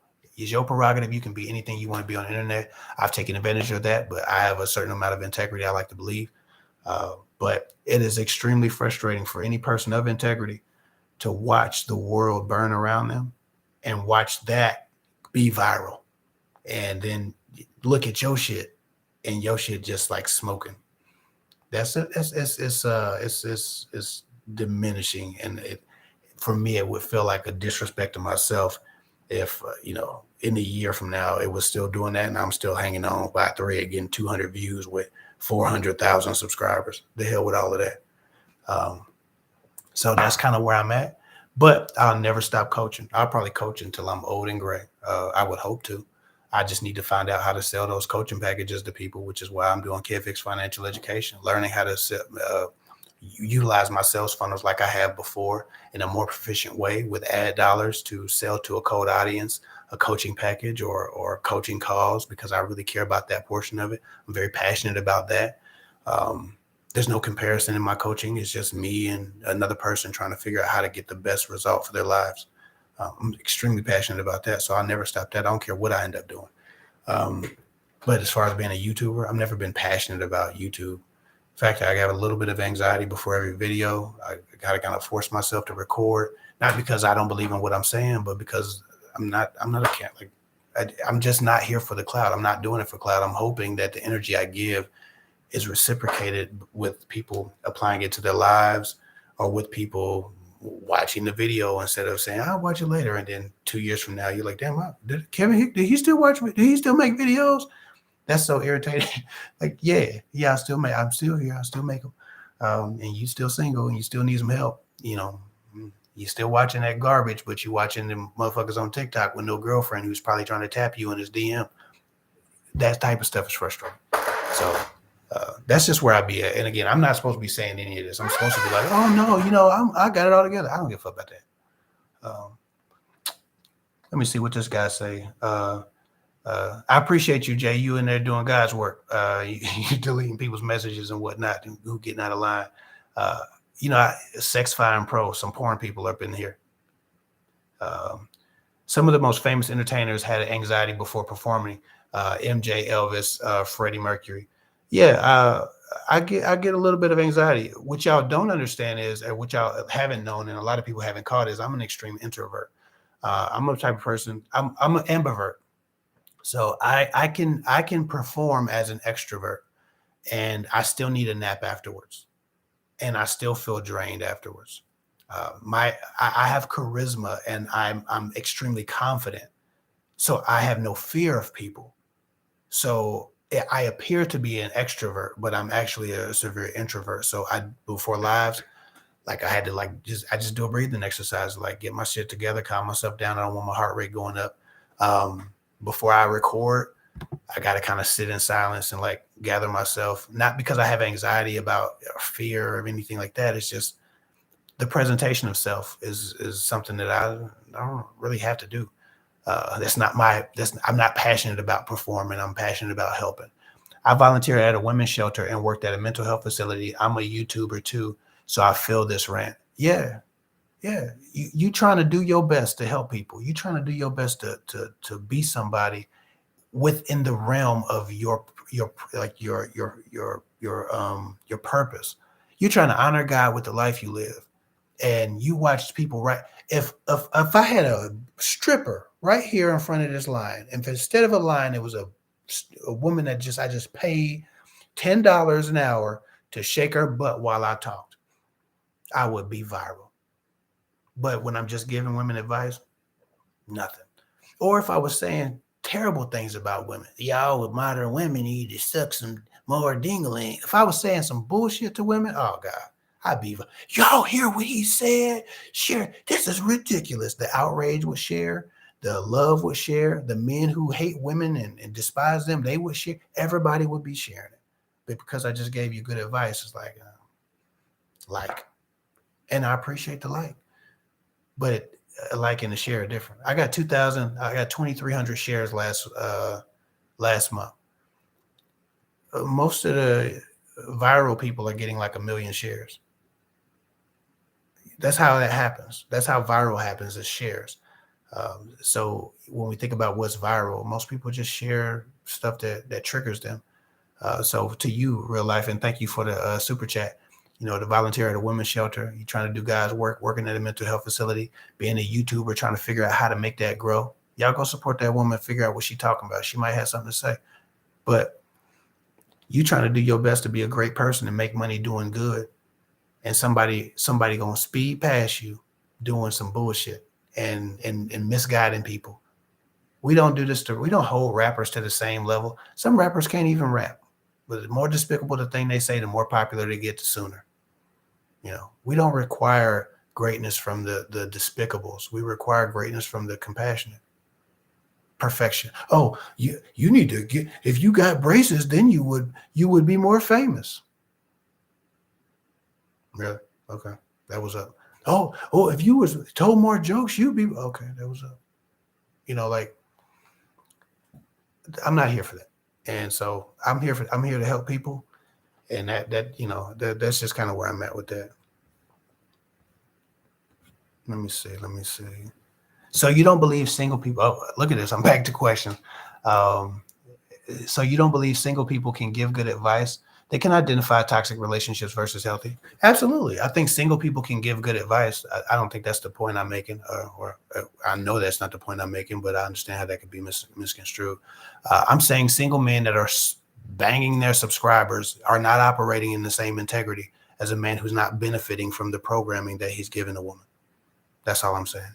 Is that like, if I have a motive to tear into as many of these fine ass women watch me as possible, then what I say isn't predicated on what I think God wants me to give people, my purpose. What I say is predicated on my ego, what I believe, or what I want people to think. There's no checks and balances because I'm not moving from a place of morality. I'm moving from a place of ego. So yes, I can give good advice because I'm an intellectually gifted person. A lot of people are intellectually gifted. They're smart. They're wise. They have gifts. So maybe they would be operating in their purpose if they were operating in integrity, but they're not. It's a conflict of interest. You can't be wanting to bang a woman and then be educating her on how to be easier to bang for you and more convenient to bang when you get her. Yes, single people can give good advice, 100%, but that's not the attack on women right now or men in general. It's not men who are, meaning well, smashing a bunch of women. It's men who mean to create as many wins as they think they can get. And then many of these men grab a microphone and tell women how they should behave. That's what's going on. And so, love and respect to whomever might be single. I'm not shitting on these people. I don't mean to, but I just got to be honest about where I think, where I stand on certain creators. Like somebody mentioned the toxic dating traits, toxic dating coach, right? Somebody mentioned that, and with love and respect to whomever else was in your list, I don't fuck with that dude. That dude did a reaction video about me 2 years ago, or maybe a year and a half ago, probably 2 years ago. I was in my old house about 2 years ago. He did a reaction video on me, and he stated that he thought I was just saying whatever women wanted to say. His point was that what I said in my video, maybe about desperate vibes, I don't know what I was saying. I was trying to warn women about men who would seek to manipulate them and sleep with them and then discard them and use them. That was a video about women getting used, and I was telling women how to avoid getting used. He said in that video verbatim, and I just don't go back and forth with people on the internet. If I see you in person, we'll have that discussion. But I'm not that internet guy because I don't want to snitch on myself if things go left. And I would have never went left with him. I'm just saying in general, y'all won't see me beefing with nobody on the internet. But in that video, he said what I said was a lie because it wasn't true. And in that same video, he said verbatim, if a girl's stupid enough to let me use her, then I'm going to use her. And the point of my video was to avoid a man like him because he would use her. And his disagreement with me was that I was lying about women being used when he literally proved my point by saying if a girl is stupid enough to use her, if she's a blowjob Jedi, is what he said, then I'm going to get her to do it, and she shouldn't be so stupid. While you're reviewing my video about and claiming I'm not moving in integrity, but you're admitting to using and manipulating women for sex. How the fuck are you a dating coach? You're an intelligent person. You're wise. You're gifted. You're an intellect. But you ain't shit as a human being. That's just how I feel. And so, I would love to tell that brother in his face, but I don't have no beef with him. It's just how I feel. But, again, single people can give good advice, but not when they're trying to put the things in the mouths of the people they're trying to educate. It's the conflict of interest we're talking about. Love and respect, though, to whomever. But I never responded to that guy's video, but I just remember thinking that me and my wife watched that video, and we were just like, really? People didn't hear what he just said? Think they don't? He's disproving my point by making my fucking point. Anyway, this is probably the angriest live we've ever done on this channel, but y'all can tell where I'm at with this internet. I've had it up to here with YouTube's algorithm switches trying to chase TikTok. Amy Sue, our company's just not spending as many ad dollars on YouTube right now.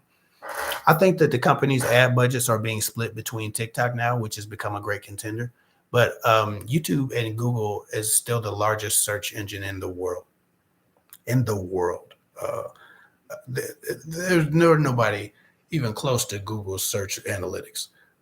So Google's search analytics are their attraction for ad dollars and for marketing companies. Therefore, YouTube is still the juggernaut as far as ads.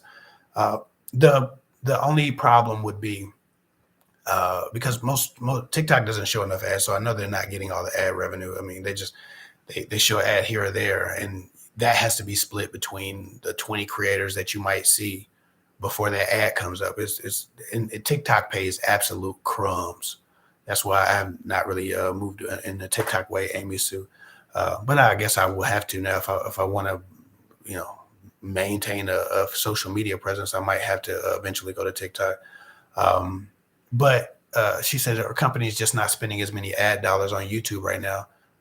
No, no. I think that companies, as long as people's eyes are at a screen, companies are going to be paying the same amount of ad dollars, if not more, every year, year over year, to get in front of those eyes. Right? People pay to get the audience, and there are more people doing YouTube. There are more people. There every year, millions of more channels are being built. So creators are maybe splitting more of those ad dollars. But when I'm looking at analytics and when I'm chasing analytical information, I'm watching people's CPMs. They're the same. So it's not the commercials, it's the view ration. And maybe there are just too many people doing it now to where it finally caught up with the market, where there's just so many people on YouTube that we're splitting too much. It's spread too thin. Maybe that's it. I was thinking about that. Like I said, there are probably 1,000 legitimate established dating coaches on YouTube now. When I started, there maybe were 60 black ones. So there potentially can be that's probably a big portion of it too. And then the audience is exhausted. I would imagine, and every day, no matter what I talk about, no matter what the video is about, I get 5 or 6 comments talking about I quit, I don't want to date anymore, I give up on men, I'm going gay, whatever they say. Culturally, we're going into this phase, this area, this dark place where people just don't have, they won't do what it takes to get what they want, but they'll quit before they get there. And that's across the board. That's everything. And maybe some of you might think that'd be me, but I'm not quitting right now. I'm gonna give it another year. I'm really gonna try some things this year and figure it out. But you know, most of the time I see a lot of despair, a lot of loss of encouragement, a lot of hopelessness, and then there's an oversaturation of people telling you what the answer is, and they might not be giving you the right answer. So that's what I think. I think people are just moving away from this genre. I know my audience is walking away from not just me, but other people, because I'm watching the analytics across the board, and everybody's analytics are pretty much down in the intellectual relationship categories, unless they have like a really exciting background, or they really shucked and jived to be entertaining or set apart and different. And maybe they're just unique. So I won't shit on them, but you really have to be unique and different right now to stand out. You can't just be a great person or a great coach. That used to be enough. That's not enough anymore. Um, but like I said, everything has its time, and all good things come to an end.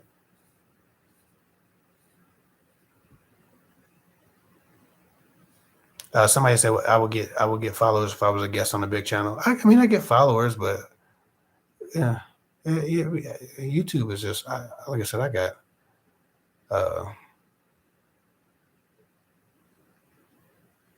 I don't know.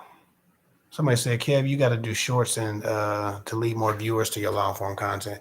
That is a plan of mine. So my plan is to do a short every day. That is my plan. Since I left my job, now I have time to edit down shorts. So my plan is to do a short every day.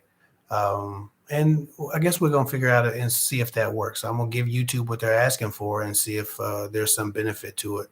Thus far, when looking at my analytics, I know YouTube says that they just updated the analytics for shorts, or the algorithm for shorts, where if you do shorts, it can lead people to your long form content. But what I've discovered and what I've looked at in analytics is that even though you can click on that video and people can go to long form content, what people normally do with shorts is they just keep scrolling, because that's what TikTok programs you to do. You never stop scrolling. You just click to the next short, click to the next short, click to the next short. So, sometimes I guess it's great, but you almost feel like, damn, I got to see the next one. What if the next short? What if the next short is great? And it's a really amazing business model and amazing program they put together with these short form contents. but I haven't seen thus far people um, consistently get that. I think you have to have a viral short before you get a jump in your channel. If you just get a normal short, I got a short with 100,000 views, and a majority of those were people who don't watch my channel. It didn't lead to like a crap ton of views or anything. I just think people think watch the short. Oh, that was great. Watch the next short. Um, Let me see. A lot of channels are saying YouTube is not showing their videos, especially their natural hair channels. They're blocking folks' money. Yeah, I'm telling you, it's not just me. I'm just don't give a fuck about. Like I'll talk about it, but it's not me. It's not just me. I'm just, if you worked your ass off for 5 years, you've done. At this point, I have 496 videos. You've done 496 videos. You've coached 5,000 women. You've done everything that you can to be popular and be true to yourself. And it was working. And now all of a sudden it's like going away, or it's like it's doing something else. You don't think, oh man, this is so great. I'm gonna just try this next thing to be hot. You're frustrated. You feel betrayed. But and for me, no one particular is to blame. It's just things change, and a lot of YouTubers, a lot of natural hair, a lot of Black creators and I'm speaking specifically about them because those are generally the creators that I try to support. And obviously, there's a lot of white creators that I'm gonna watch because they're the majority. But I watch a lot of Black creators, and a lot of Black creators are saying the same thing. It's like, yo, where's my audience? I got 362,000 subscribers. I can't get more than 3,000 views in the first 6 hours of a video. I used to be able to do 20,000 views in the first 20 hours. Now I'm doing 3,000 views, 3,700, 5,000, 7,000 in a week. Like I'm looking at a fraction of what I used to get. So it don't, and my capacity, like my ceiling used to be the sky. I got 2 videos above 1 million. I think I got one video that has 2 point something million, and the other video 1 point something million, and another video approaching 1 million if it hasn't already passed it. And that was my ceiling before. Now I feel like my ceiling is like 30,000. Like a super viral crazy video might get like 30,000.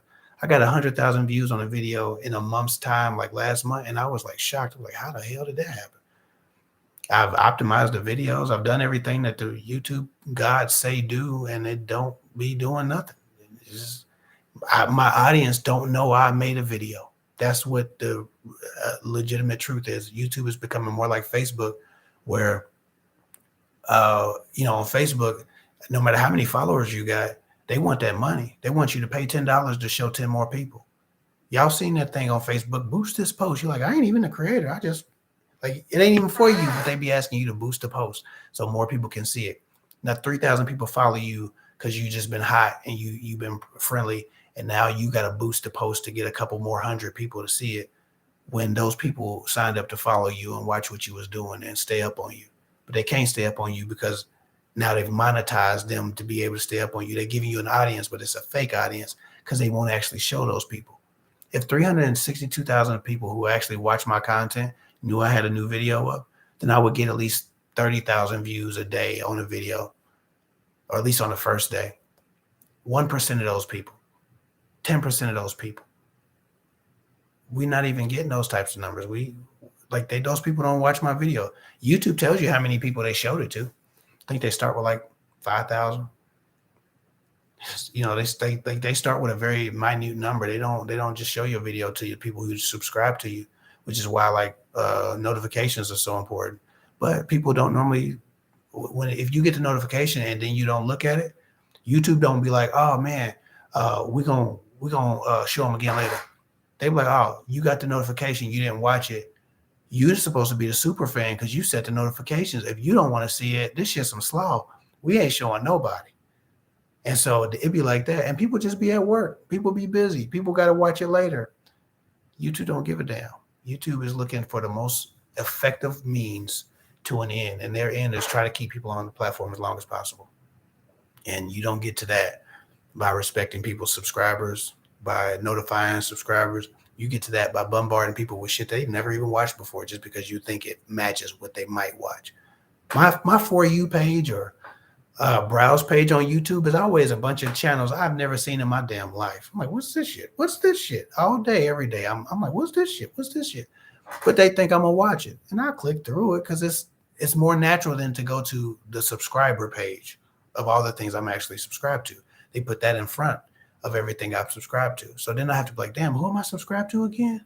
Shit, let me go look at that page and see who I like. I don't even know who I'm subscribed to because it's hard to keep up. Because YouTube basically hides who you're subscribed to. Every one of y'all click on YouTube videos and you don't see your subscriptions. You see random ass shit that is just in the family of some content that you might have watched. You might see one or two things that you watch on a regular basis, but most of what you subscribe to, if you haven't watched it in the last week, YouTube is not showing you that shit. You have to go to your subscriptions page and go search through your subscriptions to see what your favorite people are doing for the most part. So just explaining, not trying to compare or I'm sorry, complain, but turn this but I'm just explaining what YouTubers go through from time to time with these algorithm changes. You can make a lot of money on YouTube. You can make it as a side hustle. You can make it a full-time income, but you got to make sure you pick your genre correctly and you pick an audience that spends money. Relationship advice audience, well, women in relationship advice, they spend almost the least money on YouTube. It's in the top, it's probably in the bottom 10. So YouTube ranks, and I'm educating y'all now, and I'll probably do this on my kevhick's financial education channel for people who want to learn how to make YouTube channels and make money, because I can still teach that. I've done it successfully for a while. But YouTube ranks how much money a channel makes based on how much money their audience behavioral statistics show that they spend, right? So this is one of the frustrating things. Be like, oh, you're dating advice, you're capitalizing off of women, you're making buku money. Nope, because dating women specifically spend a lot less money than men spend on dating advice, and the relationship genre spends a lot less money than the book genre or the finance genre. Like it's levels to this. YouTube has a list of genres, and every list is under a different pay grade. So it's almost like if you go to work every day and you do the same job as your coworker, but you're just in a different area, or you're just in a different environment, but you're really at the same thing, and your coworker makes 4 times as much as you'd be a little irritated with that. Well, that's kind of how YouTube works. YouTube pays genre. YouTube doesn't give a damn about the creator. They pay you based on the genre that the algorithm says you work in. So any genre that caters to very, very educated people, they make a lot more money. Any genre that caters to finance, they make a lot more money. Any genre of any audience whose audience buys a lot and clicks on a lot of ads and spends a lot of money, they get paid more than relationship genre. Most of the time when a person goes to a relationship video, they're heartbroken, or they're disappointed, or they're anxious to get to the information about their crush. They're not motivated to stop and then click off of something and spend money because they saw an ad. That's just not that's not the behavioral pattern of relationships. So while a money channel, or let's say a stock channel, might make like $60 a 1,000 views, my relationship channel might make like 9 or 10, 12 around Christmas. You feel what I'm saying? So it's different. It's way different than people think it is. So if you want to start a channel, make sure you pick the right genre that you're passionate about, but that you also can make some money about. Because the longevity, if you want to depend on it, you got to do your thing. You got to make sure you choose right. I wouldn't have chose anything different. I've always wanted to help women. I've been helping women. I've been this person since elementary school. Right. In elementary school, I had 3-4 people a night call me, ask me to solve their problems. 5th grade, I was solving the problems of all my classmates. I've always been this person.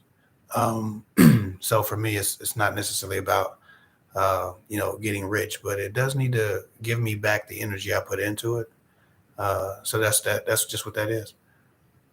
Is Parler, True Social, Tumblr, boost your channel? I would never get on Parler. I would never get on Truth Social. I don't mess with Tumblr because I'm just not familiar with it. I don't know how popular it is. But I don't mess with Parler or Truth Social. I'm gonna be honest with you, and it might turn some people off here, but I don't give a damn. It's too much racism and patriotism on Parler and Truth Social. Um, there are definitely two different Americas, and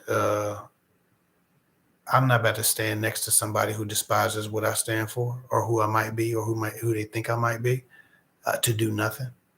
And Parler is full of 1776 and HHHs and all these dog whistles for white supremacy. I would never go on Parler and do nothing.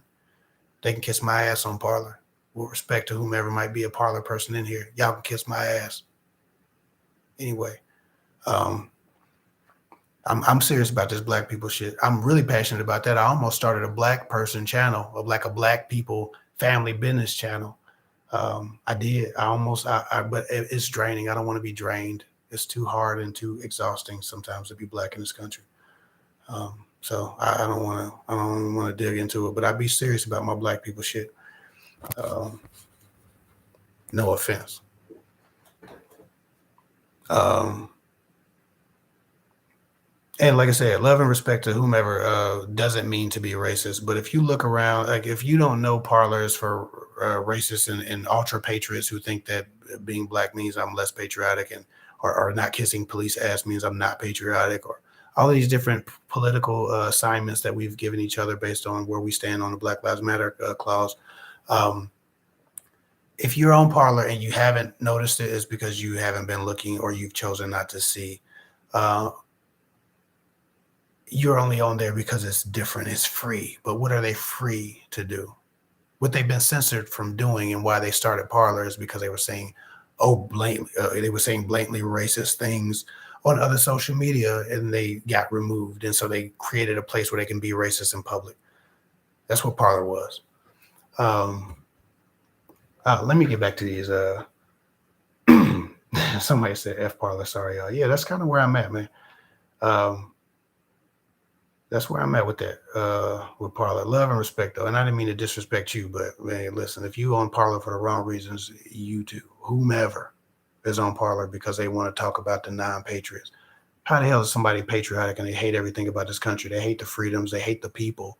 They hate the rights that they've given the blacks and the immigrants. They hate the melting pot. They hate every damn thing about this country. How the hell you a patriot? Anyway, we ain't talking politics right now. Um, as y'all can see, I'm in a very honest mood. Uh, what would you? Oh shit, that was a good question. Let me see. What will you get back? What will you get back, dear friends? Is more than anything this work can offer. Um, I don't lose anything from doing YouTube. It's just time and effort, but it's rewarding because I can help people. Help people change their lives. So I love what I do. It has to give back to me. And thus far, people always assume other people are doing it. Other people are giving. Other people are watching. Other people will click. Other people will share. And they're not. Everybody just thinks other people will do it, and they don't. And it's not y'all responsibility to make sure my channel succeeds. God makes and breaks all of this shit. I don't know what he got in store. I don't know why he prospers strippers and pimps and dope boys and manosphere, and then my channel be like this. I don't know. I'm not even. Um, yeah. I know Candace Owens' husband's owned it, and yeah, Ye bought it because he's a self-hating Negro, and if he is buying it, yeah, that's why. His mama need to climb out that damn cemetery and whoop his ass. Anyway, I'm a YouTube Red person. This is the platform I use, hoping YouTube will get it together. Yeah, me too. I see a lot of YouTubers use Instagram to drive people to their channel. I got an Instagram page, and you know it's funny about Instagram because they're owned by Facebook now. As soon as Facebook bought Instagram, my views and subscribe or my follows went down, way down. So I've been stuck. I've been at 21.8 thousand subscribers or followers on Instagram. 21.8. I got to 22 for like a month, but I've been basically at between 20. 1.8 thousand and 22,000 subscribers for 2 years. And I've posted hundreds of times on Instagram. I post every screenshot of every new video. I post the occasional video. I know I don't use it right, like I don't post like reels, but I've put work my Instagram subscriber. I'm lamer on Instagram than I am on YouTube. But I do. I'm heavy on Instagram. So if you go to my Instagram, a lot of y'all be like, "Do you have a family?" We don't have no proof. Instagram, I post my family all the time. Half of my Instagram is my family or something like that. Like I don't. My Instagram is very personal. So if you're interested, follow me at kevhick24. Um, Somebody said, "I feel you, Kev. I'm rooting for everybody black. Who's not?" Yeah, Issa Rae all day. When they asked Issa Rae on the red carpet, who are you rooting for tonight? She was like, the black people. It like hard stop, and the lady was just like, okay, yeah. That's what I'm rooting for. Love and respect, and I love everybody, but you know, uh, you know, you, nobody asks the Jews why they support the Jews. Nobody asks the Asians why they support the Asians. So if a black man says the word black and it's a problem, how dare you? And why not everybody? That's not the point of this. Post reels, yeah. I'm gonna give all the short content a shot. I'm doing shorts. This month or starting next month or going into next month. Next month. I'm heavily focused on posting short content across TikTok, YouTube, and Instagram. So I will be posting, and we'll see. Y'all hating, but he's the one with 300,000 subscribers. Who's really the clown? Oh yeah, some people hating. I don't be giving a fuck about these people. I get it because and Nita says I get it because I'm very proud of my culture too. Exactly. You're supposed to be. Every other culture is proud, and then when the brother in America say that, it's a problem. Man, I ain't got time. Y'all lucky I don't come up in this thing looking like one of them old Black Panthers. Man, I be really on my black people shit sometimes, and with love to everybody.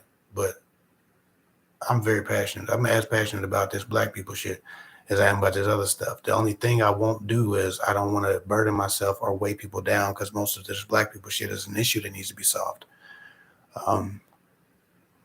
Because we in a particular issue, we have a particular condition that we've been exposed to in this country for some time, and it's strategic and it's systematic. It's not just about we've been free for 50 years. Do you still believe in black love? Love our culture with black femicide is difficult. I'm gonna be honest. And this is how I really feel about this black love issue or this black love idea. Of course, I love black love. My wife is mixed. I don't talk about black love often, but because I don't want my wife to be attacked. Because while my wife feels black, thinks black, culturally is black, if you see a light-skinned woman with straighter hair than yours, and you're not of the type that has had an experience that leaves you the compassion to see a person's race or see a person's identity. If you've been traumatized and you are a black woman and you see my wife and she's mixed, my wife has been. If I've posted my wife and then people have insulted her because she's light-skinned or because she's mixed. Like the one drop rule no longer applies. Like we're just supposed to discard all the biracials. There's this pervasive hatred toward mixed women that is quite real, and it is it is the same as colorism, except for mixed women don't have the leverage to say colorism because black women, brown women are traditionally and quite literally traumatized for their skin tone at 100 times the rate as a mixed woman. So a mixed woman has no defense against the colorism of a darker woman, but it still doesn't mean she doesn't experience disappointment, hurt, racial identity crises. And I'm not speaking about my wife, but just mixed people in general. They are niggers to white people, and they're white people to black people. They don't have a home. So for me, the black love issue is very important to me. I have a shirt upstairs that says black women and black men need each other. I truly believe that. That's part partially the reason why I do this. We can't be each other's enemy. Even so, I can't say that because my wife's light skinned, so I don't have the right without exposing her to being targeted. I think this, as far as Black love, since this is a very honest live, as far as Black love, I don't think Black love is who you have sex.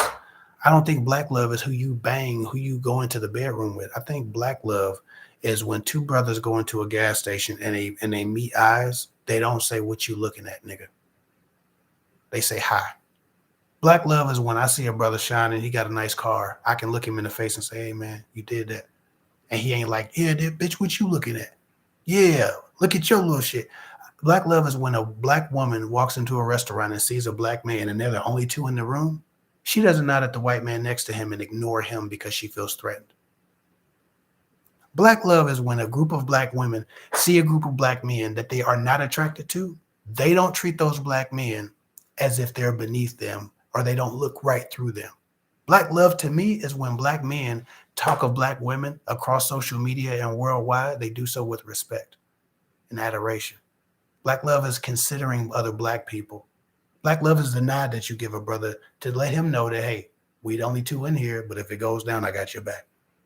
Black love is that consideration. I don't give a damn about who sleeps with who. Most of y'all are crediting these men with Black love. No, and again, not you, Whiskey Girl. I'm just giving you some honesty right here.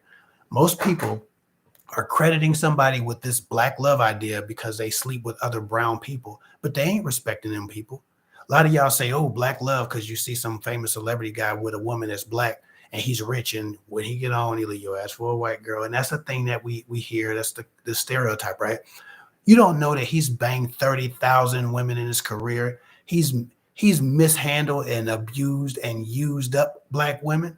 But you say because he's tapping on a Black woman that is Black love, when really it's Black lust. Really is Black use, it's Black exploitation. Just because the woman you abuse or the woman you shit on or the woman you are getting topped off by or the woman you are doing these sexual things to or the woman you go to a party with is Black doesn't mean it's love. We got to cut this shit out trying to assume that because a person is dating a Black person or a Black woman that he needs to be praised. How is he treating that woman?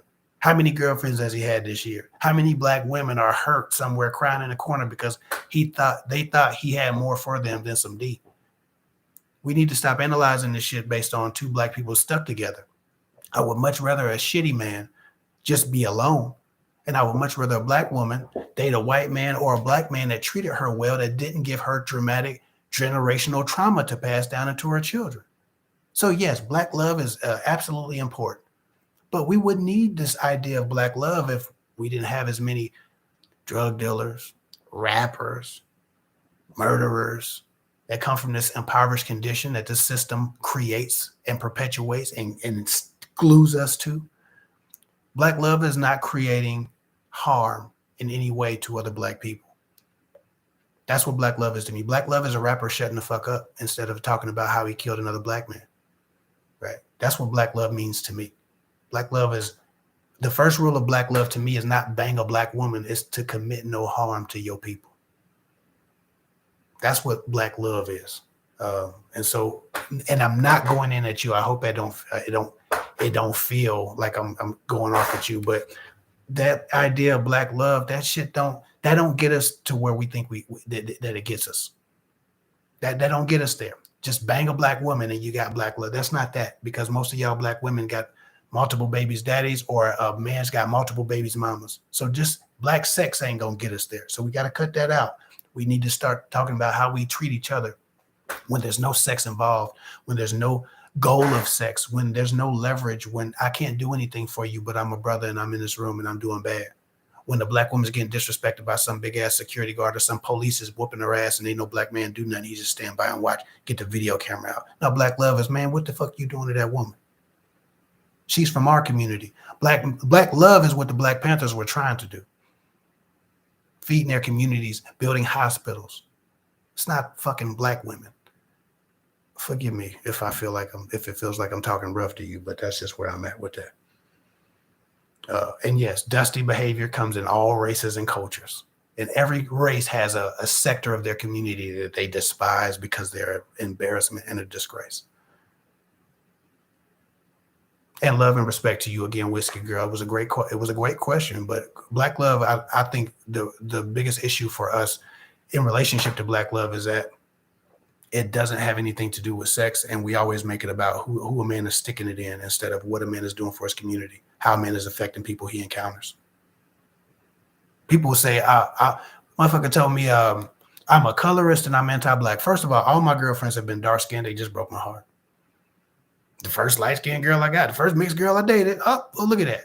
Well, I think my first love was, I guess she was mixed, but she was darker and more blacker and nappier hair and all of those different things. So I got credit for Black there. But the girls after that were all dark-skinned, and they broke my heart. I didn't get no credit for that. And then I get this woman who doesn't break my heart, who sees what I see when I look in the mirror, and now I'm a colorist because she's light-skinned and somebody has some trauma in relationship to their skin tone, which is not my fault and it's not her fault. But this Black love shit is a little bit of a touchy subject for me because it exposes my wife, who's actually been treated like a nigga, who by her white family has really experienced racism, like the old type of racism, it's her story to tell, but she's really been treated like some of these stories in these movies that we heard and seen.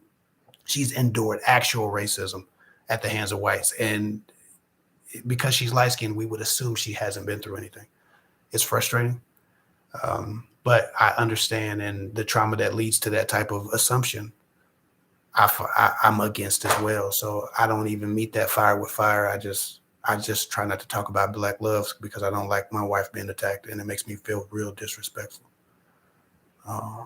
And again, I'm from a bad place. I'm from the projects. I grew up in every bad neighborhood, and I fought everybody who was willing to fight. My brother made sure of it. And I went to every Alcoholics Anonymous meeting. I went to every AA meeting. I've seen a man be stabbed to death and brought back to life by God right in front of me. Like I've been through some shit. People think I'm just nice. I'm nice to women. I'm a decent person. I'm a good human being. But I'm not above going crazy about my wife being disrespected or my family being attacked. My sons are like somebody talking about Black lovers. One day my son's going to be told that he's less of a Black man. He's not. He's less of a man in general because he's bright. He's lighter than me and his mama. One day my son's going to be attacked for his skin color. He's going to be tried. He's going to be bullied. He's going to be diminished. His Blackness is going to be taken from him, stripped from somebody because he doesn't look Black enough. My wife is Black in the same way Barack Obama's Black. White mom, crunchy Black ass, midnight Black daddy, the same color as this damn acoustic pad. She just happened to be like, Barack Obama got the same shit going on, and he just happened to be brown. We call him Black and call my wife whatever the hell y'all call her when y'all want to insult her. Same thing. The alleles of DNA don't give a damn about what color you wish you were, or what color society hopes you are, or what color society values as Black enough. So with that said, that's what I think about Black love. There are some there's some inconsistencies there because we turn hate on each other when we don't find enough melanin and enough shade of brown, and then we shit on dark people when that's obviously right. We all the Black jokes and things of that nature. So Black people just need to do their thing to be loving toward each other. That would be Black love in both directions. But, I don't say none of that to diminish what a dark-skinned Black woman is going through. Her experience is 10 times or 100 times that of anybody else. And Black women in this case have, the case of racism in general, they have the most open, wide perspective of racism and sexism. So if we're looking at this sexism, racism quadrant, the two most awakened individuals on the quadrant are Black men and Black women. But Black women see it all. Black men see racism, but they don't see sexism. They can't see it because they don't experience it. Like you white women see sexism, but they often don't see racism. Not naturally. They have to program themselves away from it because they don't necessarily experience it. Black women see sexism and they see racism, and they get it from everybody. So I would never be upset with a Black woman for whatever shade she might throw to whomever she might have a heart to throw it at, because I understand where it comes from. Yeah, we ain't talking about all lives. We talking about Black lives. We don't go to the motherfucking cancer rally and start talking about a liver disease. We let them have a moment. We let the peak breast cancer ribbon have its moment when it's breast cancer month. So when we talking about this Black people shit, it's just Black people time. We ain't all lives matter and nothing. Y'all see, I'm probably need to shut the hell up. Right. Anyway, with love and respect to everybody, I gotta get the hell off of here. I gotta. I was going to do some more of this porcelain tile. I laid some porcelain tile in one of our bathrooms and upgrade one of our floors in the house. Um, and I got a lot of handyman shit to do, and I also got a live to do with a Christian group of women, and I got to have enough sleep in myself to have enough patience to not be cussing like I was cussing on here tonight. So I love y'all. I respect y'all. Um, I meant what I said, so I won't apologize for nothing I said. But I really appreciate y'all for rocking with me and fucking with me, and enjoy yourselves. Um, love and respect. I'm gonna get up off of here. I'm sleepy as hell and I'm losing my voice. I need it for tomorrow. All right, then.